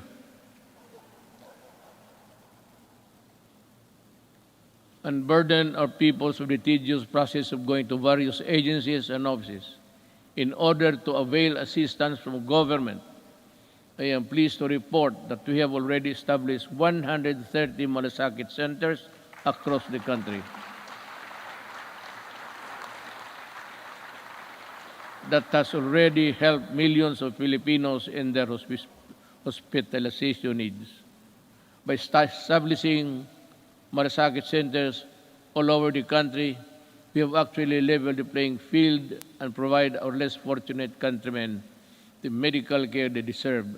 We will be establishing more. God willing, if we are still around. Sa pagtatag ng Malasakit Center, hindi po kailangan lumapit at humingi ng tulong sa iba't ibang ahensya ng gobyerno. Ang gobyerno na ang lumalapit sa tao.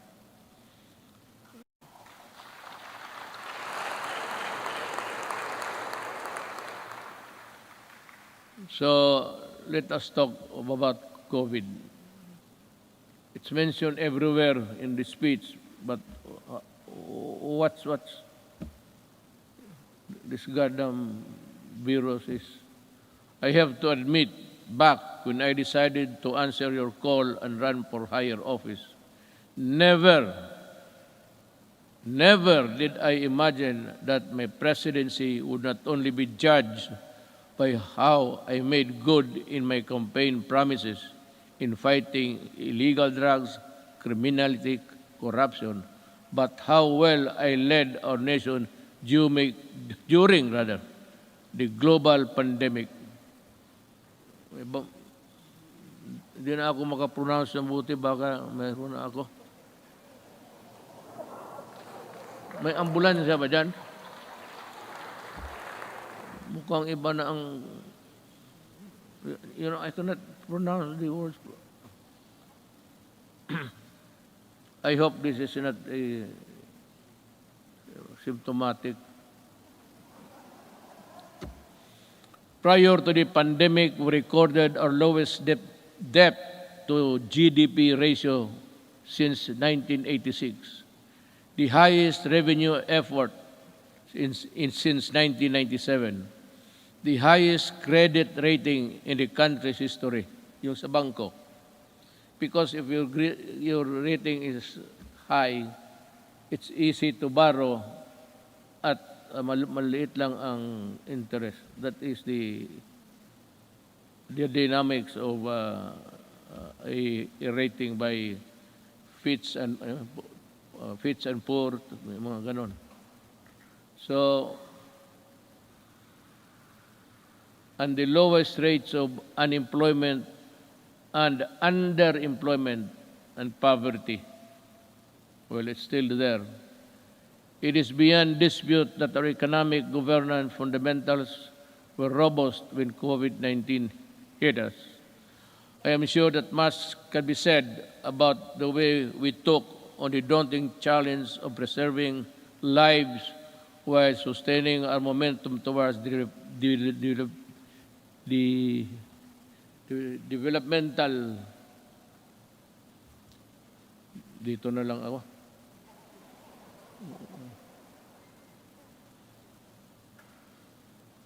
goals. Naturally, we prioritize saving lives. Buhay muna bago ang lahat. Ibig sabihin, inuna natin yung gastos, yung pera natin sa pandemic. Kinuha ng lahat ng mga budget. Si Dominguez yan. Yun ang ginamit ninyo sa Bayanihan 1 and 2. Doon natin kinuha yung pera.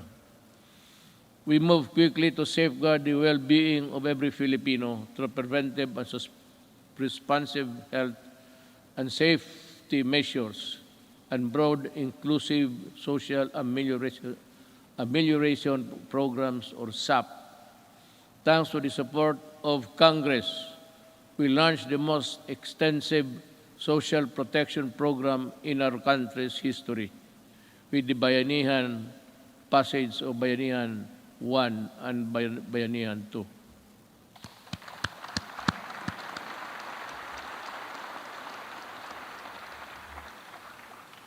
Indeed, our national health system and the resilience which were tested to the health, countless lessons we learned and continuously improvements put in place. Kahit anong crisis ay kaya malampasan kung tunay na may malasakit at bayanihan. I agree. At the early stages of the pandemic, our testing capacity was very limited. Recognizing the importance of conducting more tests to ensure early detection and timely isolation of confirmed COVID-19 cases, we ramped up our testing capacity. We now have more than 260 accredited laboratories nationwide, which is still capable of conducting at least 50,000 tests daily. All regions now can conduct their own COVID-19 tests. To take care of mild and asymptomatic cases, we established over 9,000 temporary treatment and monitoring facilities across the country, with a total bed capacity of more than 140,000. Together with the local government and the private sector, we quickly established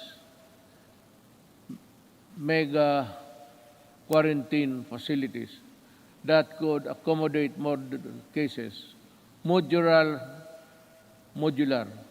hospitals and quarantine facilities you have also been established nationwide, especially in Metro Manila.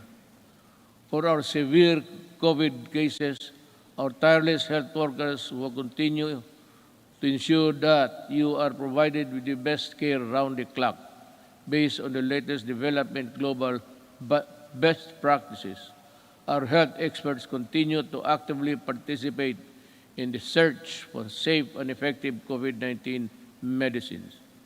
With the help of Congress, kita mo sa lahat, I never said, wala kang magiging that I developed, caused the construction of a bridge that is nowhere to be found today.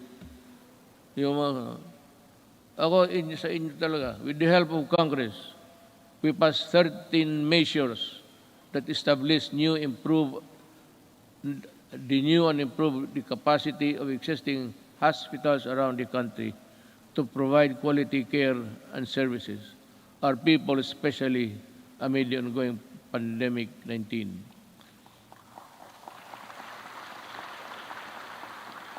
This includes establishing new medical facilities in Mandaluyong City, Bacolod, and Davao Occidental, increasing bed capacities to existing health facilities.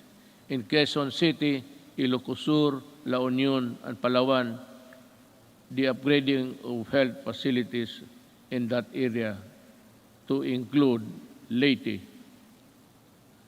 Currently, we have received over 30 million doses of COVID-19 vaccines. We expect to at least receive 36 million vaccines this month, and in August, we have inoculated more than 7 million Filipinos which have received the first dose, at least 17 million. Well, I think the landscape, the health landscape of the country continues to improve as we, with the continuous approval of COVID-19 vaccines, we are ready to boost further our daily vaccination rate. And I also encourage our local government units to hasten their rollout and strengthen their inoculation program. San Juan City, for one, have vaccinated 70% of their population in a month's time. Saludo ako sa inyo at kay Mayor Zamora. We cannot continue living in the shadow of this potent enemy, especially now that science and medicine has proven that it is possible to live, if not entirely defeat this virus. The health and safety protocols we put in place have proven effective in slowing down the spread of virus. But the best solution is still vaccination. Am I to mataas na ba? Kasi kung mataas na, putulin na lang ninyo itong gumagalaw dito para sabihin ko, wala naman akong mabasa. Pag matagal na, those who want to go home, raise your right hands.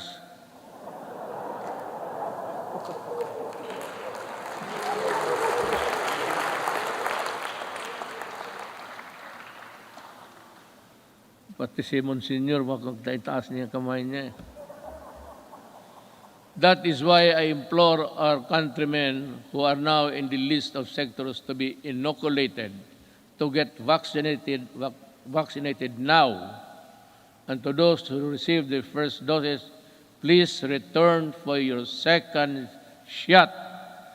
I also ask for patience for those who are next in line to receive vaccine more and more COVID-19 vaccines are arriving each week, and you will soon have your turn.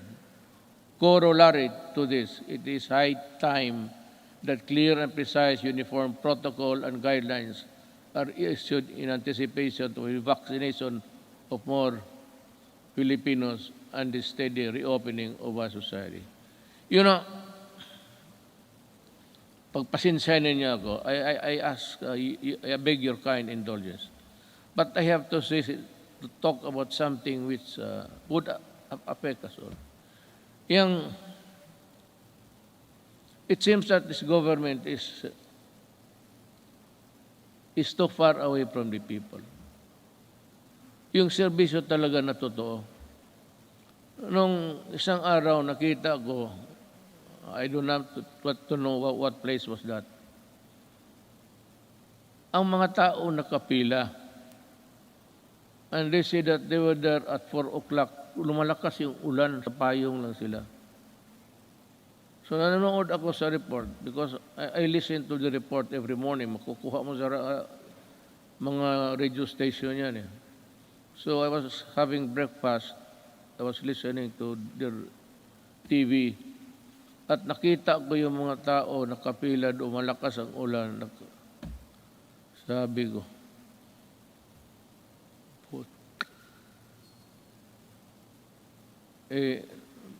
doon sa breakfast table, nagmura ako. Pero dito, good boy man ako kay may mga religious dyan. Baka I just call on the National Task Force Against COVID-19 to see to it that this happens. I mean the protection. We have spent enormous amounts of resources to build our capacities to overcome this pandemic. We cannot afford more lockdowns, lest our economy bleeds to the point of irreversible damage. Balitan ko yung bakit mo papilahin? At sabi kasi doon, libre lahat na, wala nang ano. So nagpuntahan yung mga tao, nagpila, kasi wala nang lista-lista. Pero sabi nung ito, alas 4 pa sila.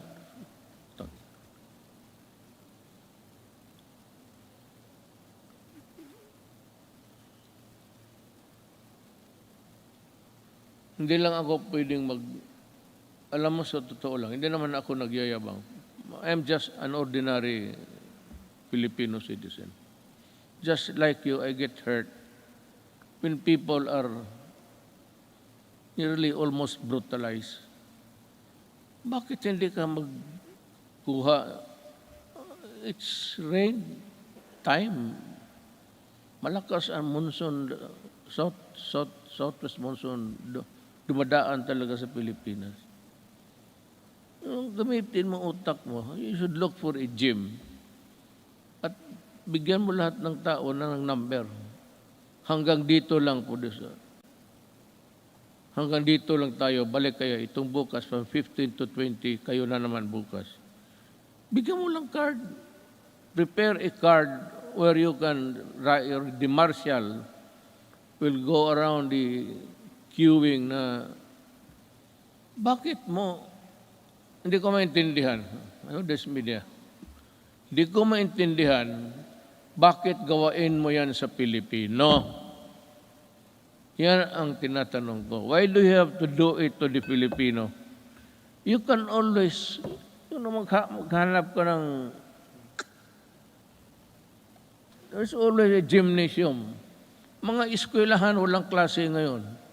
Bakit hindi mo gamitin doon? Bakit ka magkahanap ng isang tarantado?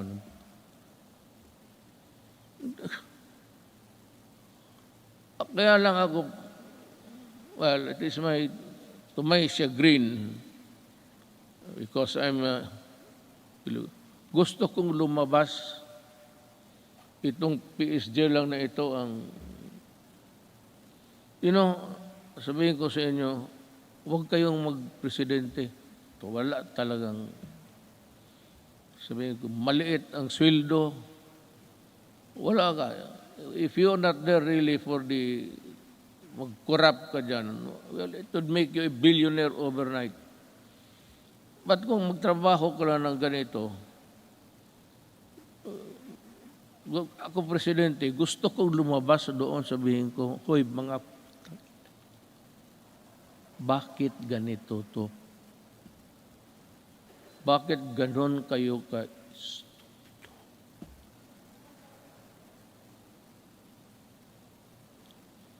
I mean, the Filipino does not deserve it.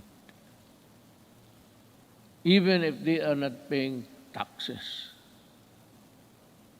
Because the theory of government is that all money belongs to the people. And the money is there. It belongs to all of us. And it should be used for public good. But what is the use of public good if you are not good and stupid? So, ganun ang mangyayari sa Pilipino. I'm just letting off my...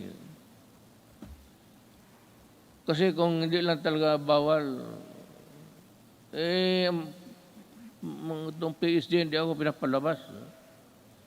Magsabi ko, magpunta ako na, sir, hindi pwede yan, hindi pwede. Kulong talaga ako. Magpresidente ka, totoo lang, you are a prisoner. You are brought here, kunyari ka pa, di chopper ka, di gwardya, patos uwi ka doon sa bahay mo. Tapos hindi ka na makalabas. Preso ka talaga. Tawagin mo ang security, yung gusto kong pumunta, sir, pasensya na. Tapos paggalitan mo, sabihin mo, sir, ang authority namin does not come from you. It comes from a law. So, kami ang masunod. Talagang, sige ka, pero bunch of papers, if you read it, hanggang umaga, trabaho ka. Sweldo mo, ganun lang. Just give me 219,000. Tapos ganun ang trabaho. Mag-isa ko. Butit ngayon, kaya nandito yung asawa ko at dito yung anak ko. Nabubuhay yung loob ko, mag-uwi ako sa bahay ngayon. Looking forward. Today is my last State of the Nation address. But this is by no means my swan song. I shall never cease to implore Congress to pass vital and critical legislation as well as to push the entire government to ensure nothing less than the full recovery and revitalization of our country. But to do this, it is necessary for us to first overcome the crippling fear, anxiety, and uncertainty that was caused by the threat of the COVID-19 virus. Well, I really do not know what to do. I have to listen to the task force. This is a group of people volunteering to be a collective advisor that would give you the advice collectively, we put it that way, na sila ang magsabi. And we're just waiting for the word. I am referring to COVID-D, Delta. It is rampaging now in Indonesia, Thailand, India, and many parts of Asia. And ang sabi doon sa the Western medicine says that it is far more aggressive and far more dangerous, and it can cause death easily than the COVID-19 original. So this is as good as any other time to say it. if says that it is really dangerous, you have to go back to lockdown. If there are many people in other parts of the world killing as many than Delta, if ever it will spread, we have it here now. I hope it will not go any further. But if something wrong happens, I'll have to be strict. And I have now my word that there will be, just like what happened in the early days. Kung ganon ang COVID, saan tayo pupunta? And if it requires a new vaccine, we do not have it yet. I don't know what, maybe we'll just have to pray for salvation. Sabihin natin, Diyos, we have done everything, but this time we are really put hard on these things that happen. Rest assured, we will exert every effort to ensure the lost livelihood of our affected countrymen. I have recently signed an executive order creating a task force that will shepherd the country's national employment recovery strategy. The task force recently partnered with the Employers Federation of the Philippines to implement the reforms Rebound and Recover program that aims to vaccinate qualified workers to fill in more than 1 million jobs. These jobs will be created by business association in the fields of construction, information, technology, POP, and electronic to our business association. Thank you for joining in our effort to bring back lost income opportunities for our workforce. Another important component of our employment recovery strategy is the retooling of our workers to prepare them to better job opportunities.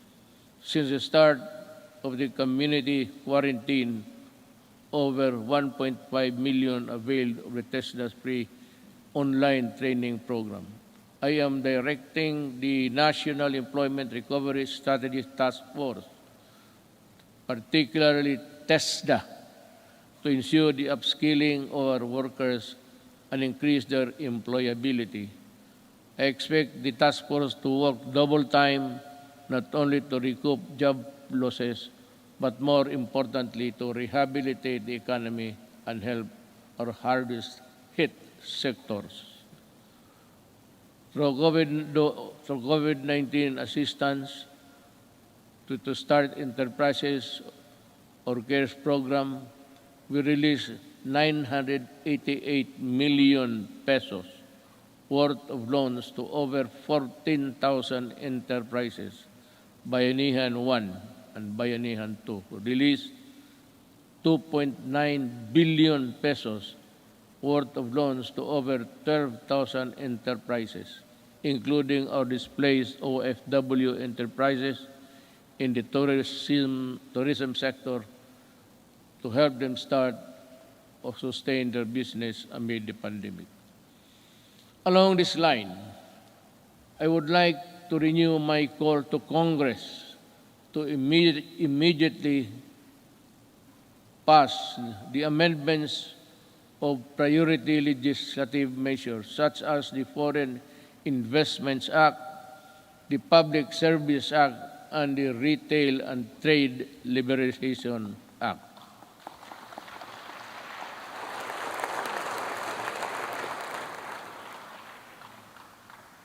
Your applause went well ahead of its realization. You have to work on this, guys, and well, I'm sure that we can have a respite of this contagion in your own little way. Finally, I would like to reiterate my call for Congress again to pass legislation to establish a single agency that shall focus on and respond quickly to the needs and concerns of our OFWs. I pray that our next leaders and our future generations will not squander our natural resources and fight for integrity of our environment in a manner fiercer and more effective than my administration had ever done. The pandemic has taken so much from us as a nation,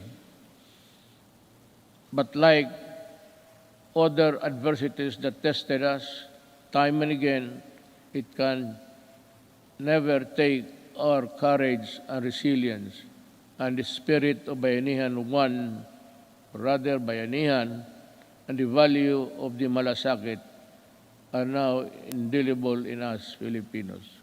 We shall use these gifts to forge ahead towards a better normal.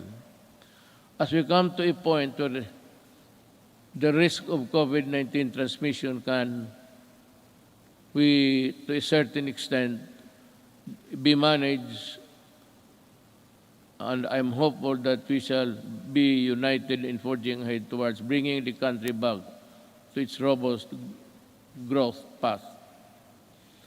Let me end by adding this particular statements. We are on learning, education, and learning. Despite our inability to conduct face-to-face classes during this pandemic, we remain determined to deliver quality and accessible education to all. Creation of the basic educational learning plan. Community plan enabled uninterrupted learning to students in the basic sector while ensuring the teachers' health and safety and well-being. While the pandemic has demonstrated readiness, resourcefulness, and capability of government to serve the Filipino people through the use of ICT and digital services, it has also shown its inherent deficiencies and weaknesses, as such that I ask Congress to pass an e-governance act that will set up transition of government processes to digital age. I'd like to add something on the protection of our overseas Filipinos. I also ask Congress to pass a law creating the Department of Migrant Workers and Overseas Filipinos. Kailangan po ito because they are suffering they suffered not only yesterday, but they are still suffering now with so many inadequacies in both our government response and including the monetary assistance. To ensure that there is a department that is solely focused on addressing the needs and taking care of the welfare of our countrymen abroad. Before I end, let me also touch on the environmental protection. It has also been 13 years since the Supreme Court to Mandamos ordered the rehabilitation of Manila Bay. Unfortunately, no immediate substantial action to comply with the Supreme Court's order was undertaken until 2019, when this administration started its long overdue rehabilitation. As of May 2019, all illegally operating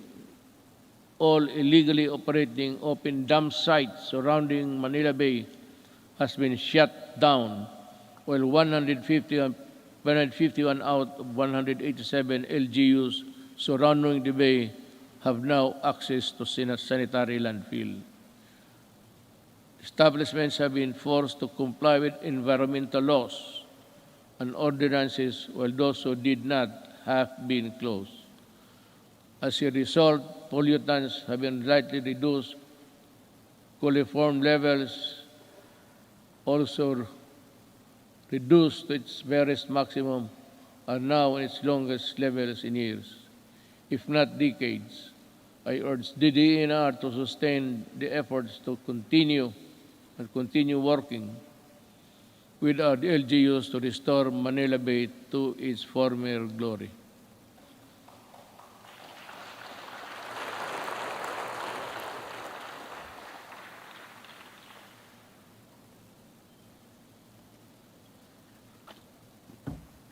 You know, just one little thing before we end. Yung pag-ano sa Manila Bay, where there is the corner where all of the garbage by current, by action of the current. Nandito marami sa likod ng Luneta.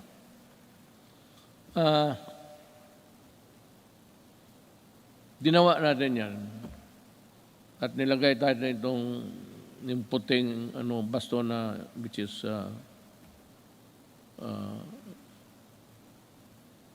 scattered into small pieces. Nawawala minsan yan because of the waves. So every now and then, we still have to replenish because we cannot change the nature of our shores. That is how it is. It is not a permanent fixture there, doliform. It is there from the mountains, and we break it down and bring it to the sea.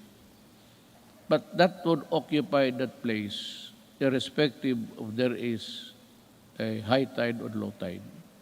Nakakatulong yan. At nawawala yan. And the only way to do it is to replenish it until we can think of a good alternative of how we can process the whole thing back to its normalcy. If there was really normalcy at that time or at any other time in the past. On the resilience, again, dinagdag ko na lang ito. So time is good, and at any other time again to ask you. In line with this, we hope to pursue the creation of public entities dedicated to managing emerging and re-emerging diseases. I thus fervently ask Congress to enact a law creating the Center for Disease Prevention and Control and the Virology and Vaccine Institute of the Philippines. We must have them. Baski gaano natin kahirap, however poor we are, I think that the Filipinos, given the proper support and the things, the equipment that they have to use, we can, I am sure that the Filipino brain can also process or make vaccines in the future.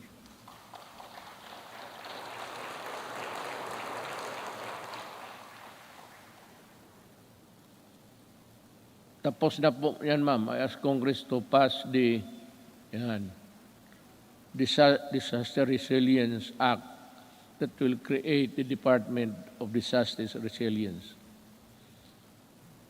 Let us also, pagkatapos ito, ma'am, ikaw yung unang tao na mag-congratulate sa akin, ha? Kaya ako nagka-utal-utal dito dahil sa iyo. Let us also pass the law implementing the Fire Protection Modernization Program to bolster the readiness of our firefighters and ensure their ability to respond to fires and disasters. Related to this, importante ang trabaho ng bombero, maniwala kayo. They must also be there during a disaster happening. Let us also push for the mandatory establishment of education centers in every city, province, and municipality throughout the country, which shall provide the basic needs and assistance to all evacuees during times of emergency. Now, there is now the conclusion. Sabi, ay, salamat. Potsang Duterte ito. The lights go out for this administration 11 months from now. The work that we started and expected to finish within constitutional time frame of 6 years has been told. Much was hoped for, but we need not despair. Desperation is a feeling alien to the resilient Filipino. A peaceful and prosperous Philippines is no longer a distant dream, but one that is within our grasp. If our future Filipinos would also do it. If they would continue and would seize the opportunity to work together. Malaki ang papasalamat ng mga kababayan natin, lalo na silang sinasabi na mas panatag ang loob nila ngayon. Hindi na nababahala ang mga magulang na lumalabas ang mga anak nila naglalakad sa gabi.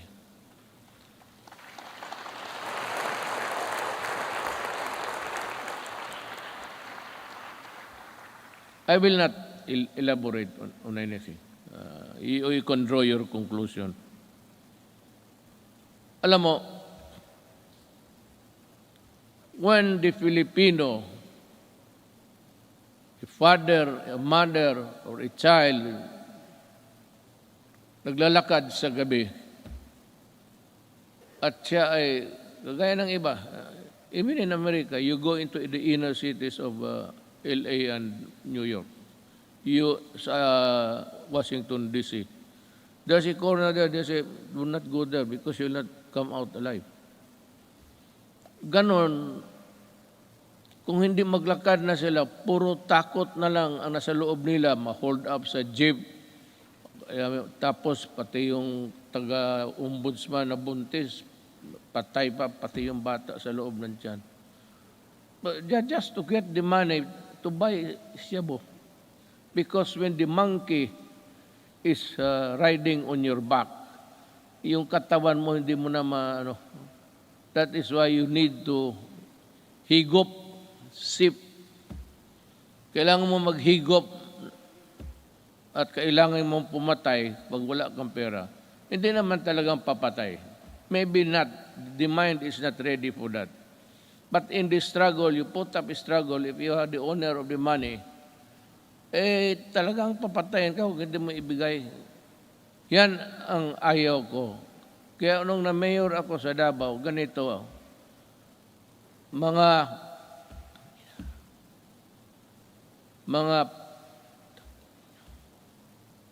umalis kayo sa daan. Yung daan, yung public transportation is for public good. Huwag mo silang takutin na magkanto pag-uwi. Nandyan, nagiinom man sa... Yan ang hilig ng Pilipino. Mag-inuman. Hindi mo malaman ang mga nag-uwi na babae, they have to take another route that would be longer because nandyan mga standby. So the streets are unsafe. Hold up, pinapatay. Sabi ko doon sa Davao na lang, wag na lang ako dito sa Maynila. Hindi naman talaga ako nakikialam dito. Pero alam nila, alam ng pulis kung ano ang gusto ko. Magprangkahan tayo. Sabi ko sa pulis, isauli mo yan. The roads, the highways are for law-abiding citizens of this country. Yung mga kriminal, yung mga the dregs of society, huwag ninyong gamitin yung mga daan, hindi para sa inyo yan. And I will see to it that you are not there. Be sure that when I pass by, I do not see you. Because if I see you, I will dance with you. Isauli ko. Kaya ngayon, medyo hindi naman talaga But yung mga sales girl, mga shopping center, panatag na ang loob nila. At least chances of being mugged, murdered, and raped. Yan ang ayaw ko. Pag malayo, nakahigop na, kunin yung pera, hilain doon sa medyo maliit na mga grassy portion and rape. At papatayin. Yan ang hindi ko matanggap. Just like in Filipino sabi ko, I may be just a little bit crazier than the others. But that is what I am. Ayaw ko yung, lalo na magsyabo ka, tapos magpasyal ka kung wala kang makuhang pera, aakyat ka ng bahay. Just like that bank teller. It was raining so hard, just like the rains that we had experienced. It was pouring almost cuts and nails. Ang lakas talaga ng bagsak ng ulan. She went home to knock the door and pump the door loud. But ang parents nilang matanda niyang parents, hindi nakarinig. So anong ginawa nitong mga sa construction workers? Because diyan nga ako galit sa dugay. Nabibili nila mura. So it's 200, 300. Susuyupin nila. At pag nakasuyop ng droga yan, maghanap ng alkohol yan. Sigurado yan. Pag tama ng alkohol, pati yung ng droga, it shrinks the brain. Yung babae, she was just picked up and brought to the construction site near the house. Tapos ni-rape doon, pinatay, sinunog pa. Oh, yan ang hindi ko talaga maintindihan. I cannot recall yung bata na 3-year-old rapin mo. Ang problema nito, ang nakikita nila, ang patay ng mga kriminal. Well, how about the victims on the other side? Bakit hindi ninyo tignan and see what these criminals have done to our children, to our wives and daughters? May listahan kayo. Ang listahan ninyo doon sa namatay, hindi ba kayo maligaya niya, wala ng kriminal? Pero pag tinre mo dito, ilan ang patay na inosente, pati pulis ko at sundalo na mamatay dyan. Baka akala ninyo kriminal lang. So that is my lamentations, and I just want you to hear. In my 5 years in office, we made real change in governance to the reforms we pursued. However, for this governance,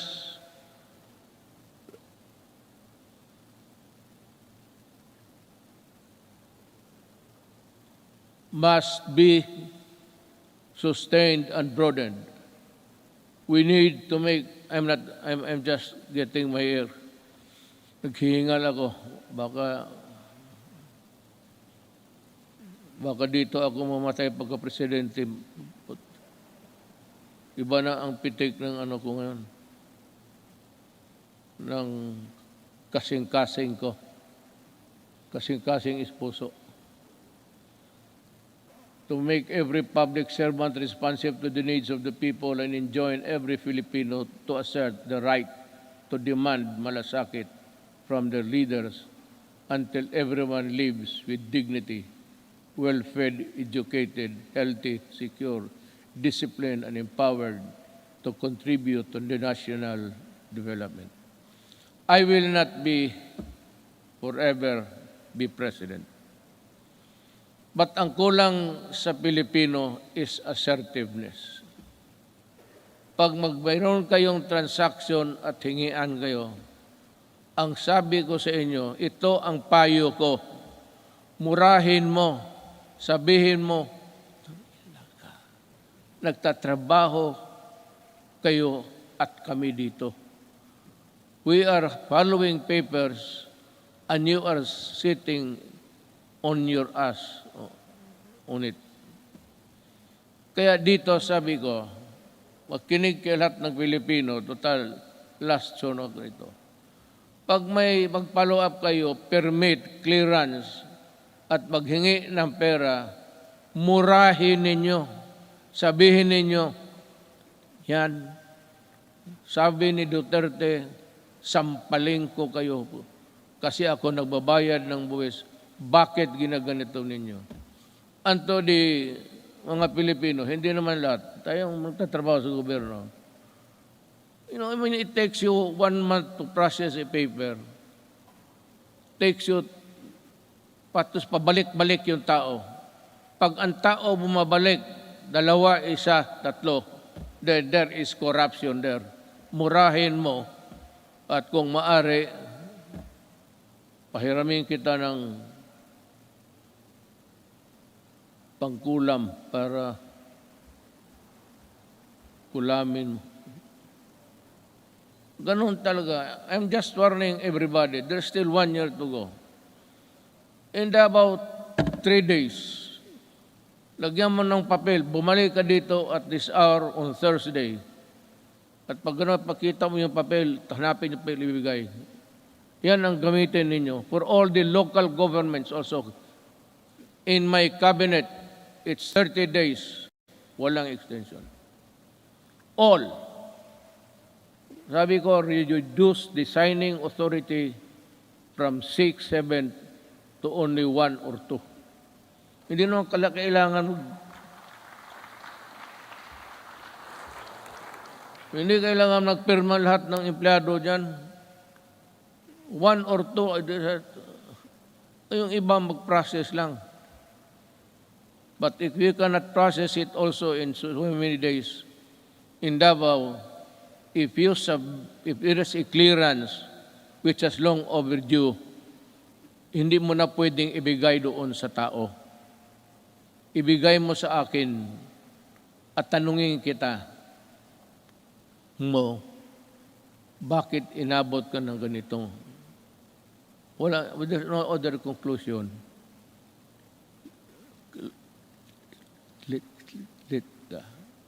Corruption. Kagaya, what is true in Davao is true for the entire Philippines. Mabutit na rin yan, nakapagsalita ako ng freely with you. Total, last ko naman itong Sona. Mabuti ang malaman ng tao na ganon ang ginagawa nila. It's not there. Hindi man nila nalagay ang mga ganon na wala mang mura dyan. Be careful. We need to fight and subdue narrow vested interests and ensure that our gains will benefit to the greater number of Filipinos, especially those who have the least in life. We have laid down the groundwork and are continuing to push for landmark reforms and key accomplishments to the last day of my term. I have full confidence that the Filipino spirit, pati ako nagmamadali na. Naihi na kanina pa eh.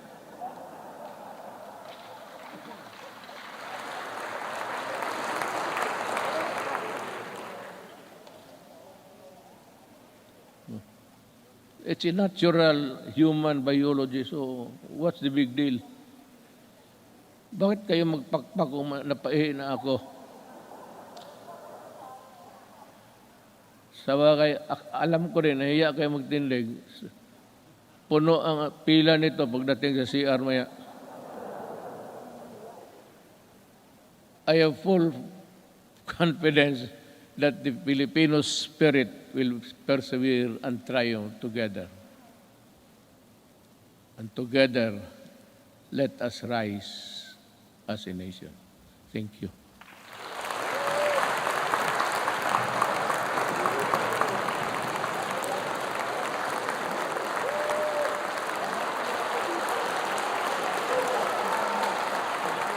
Dito po sa kabila.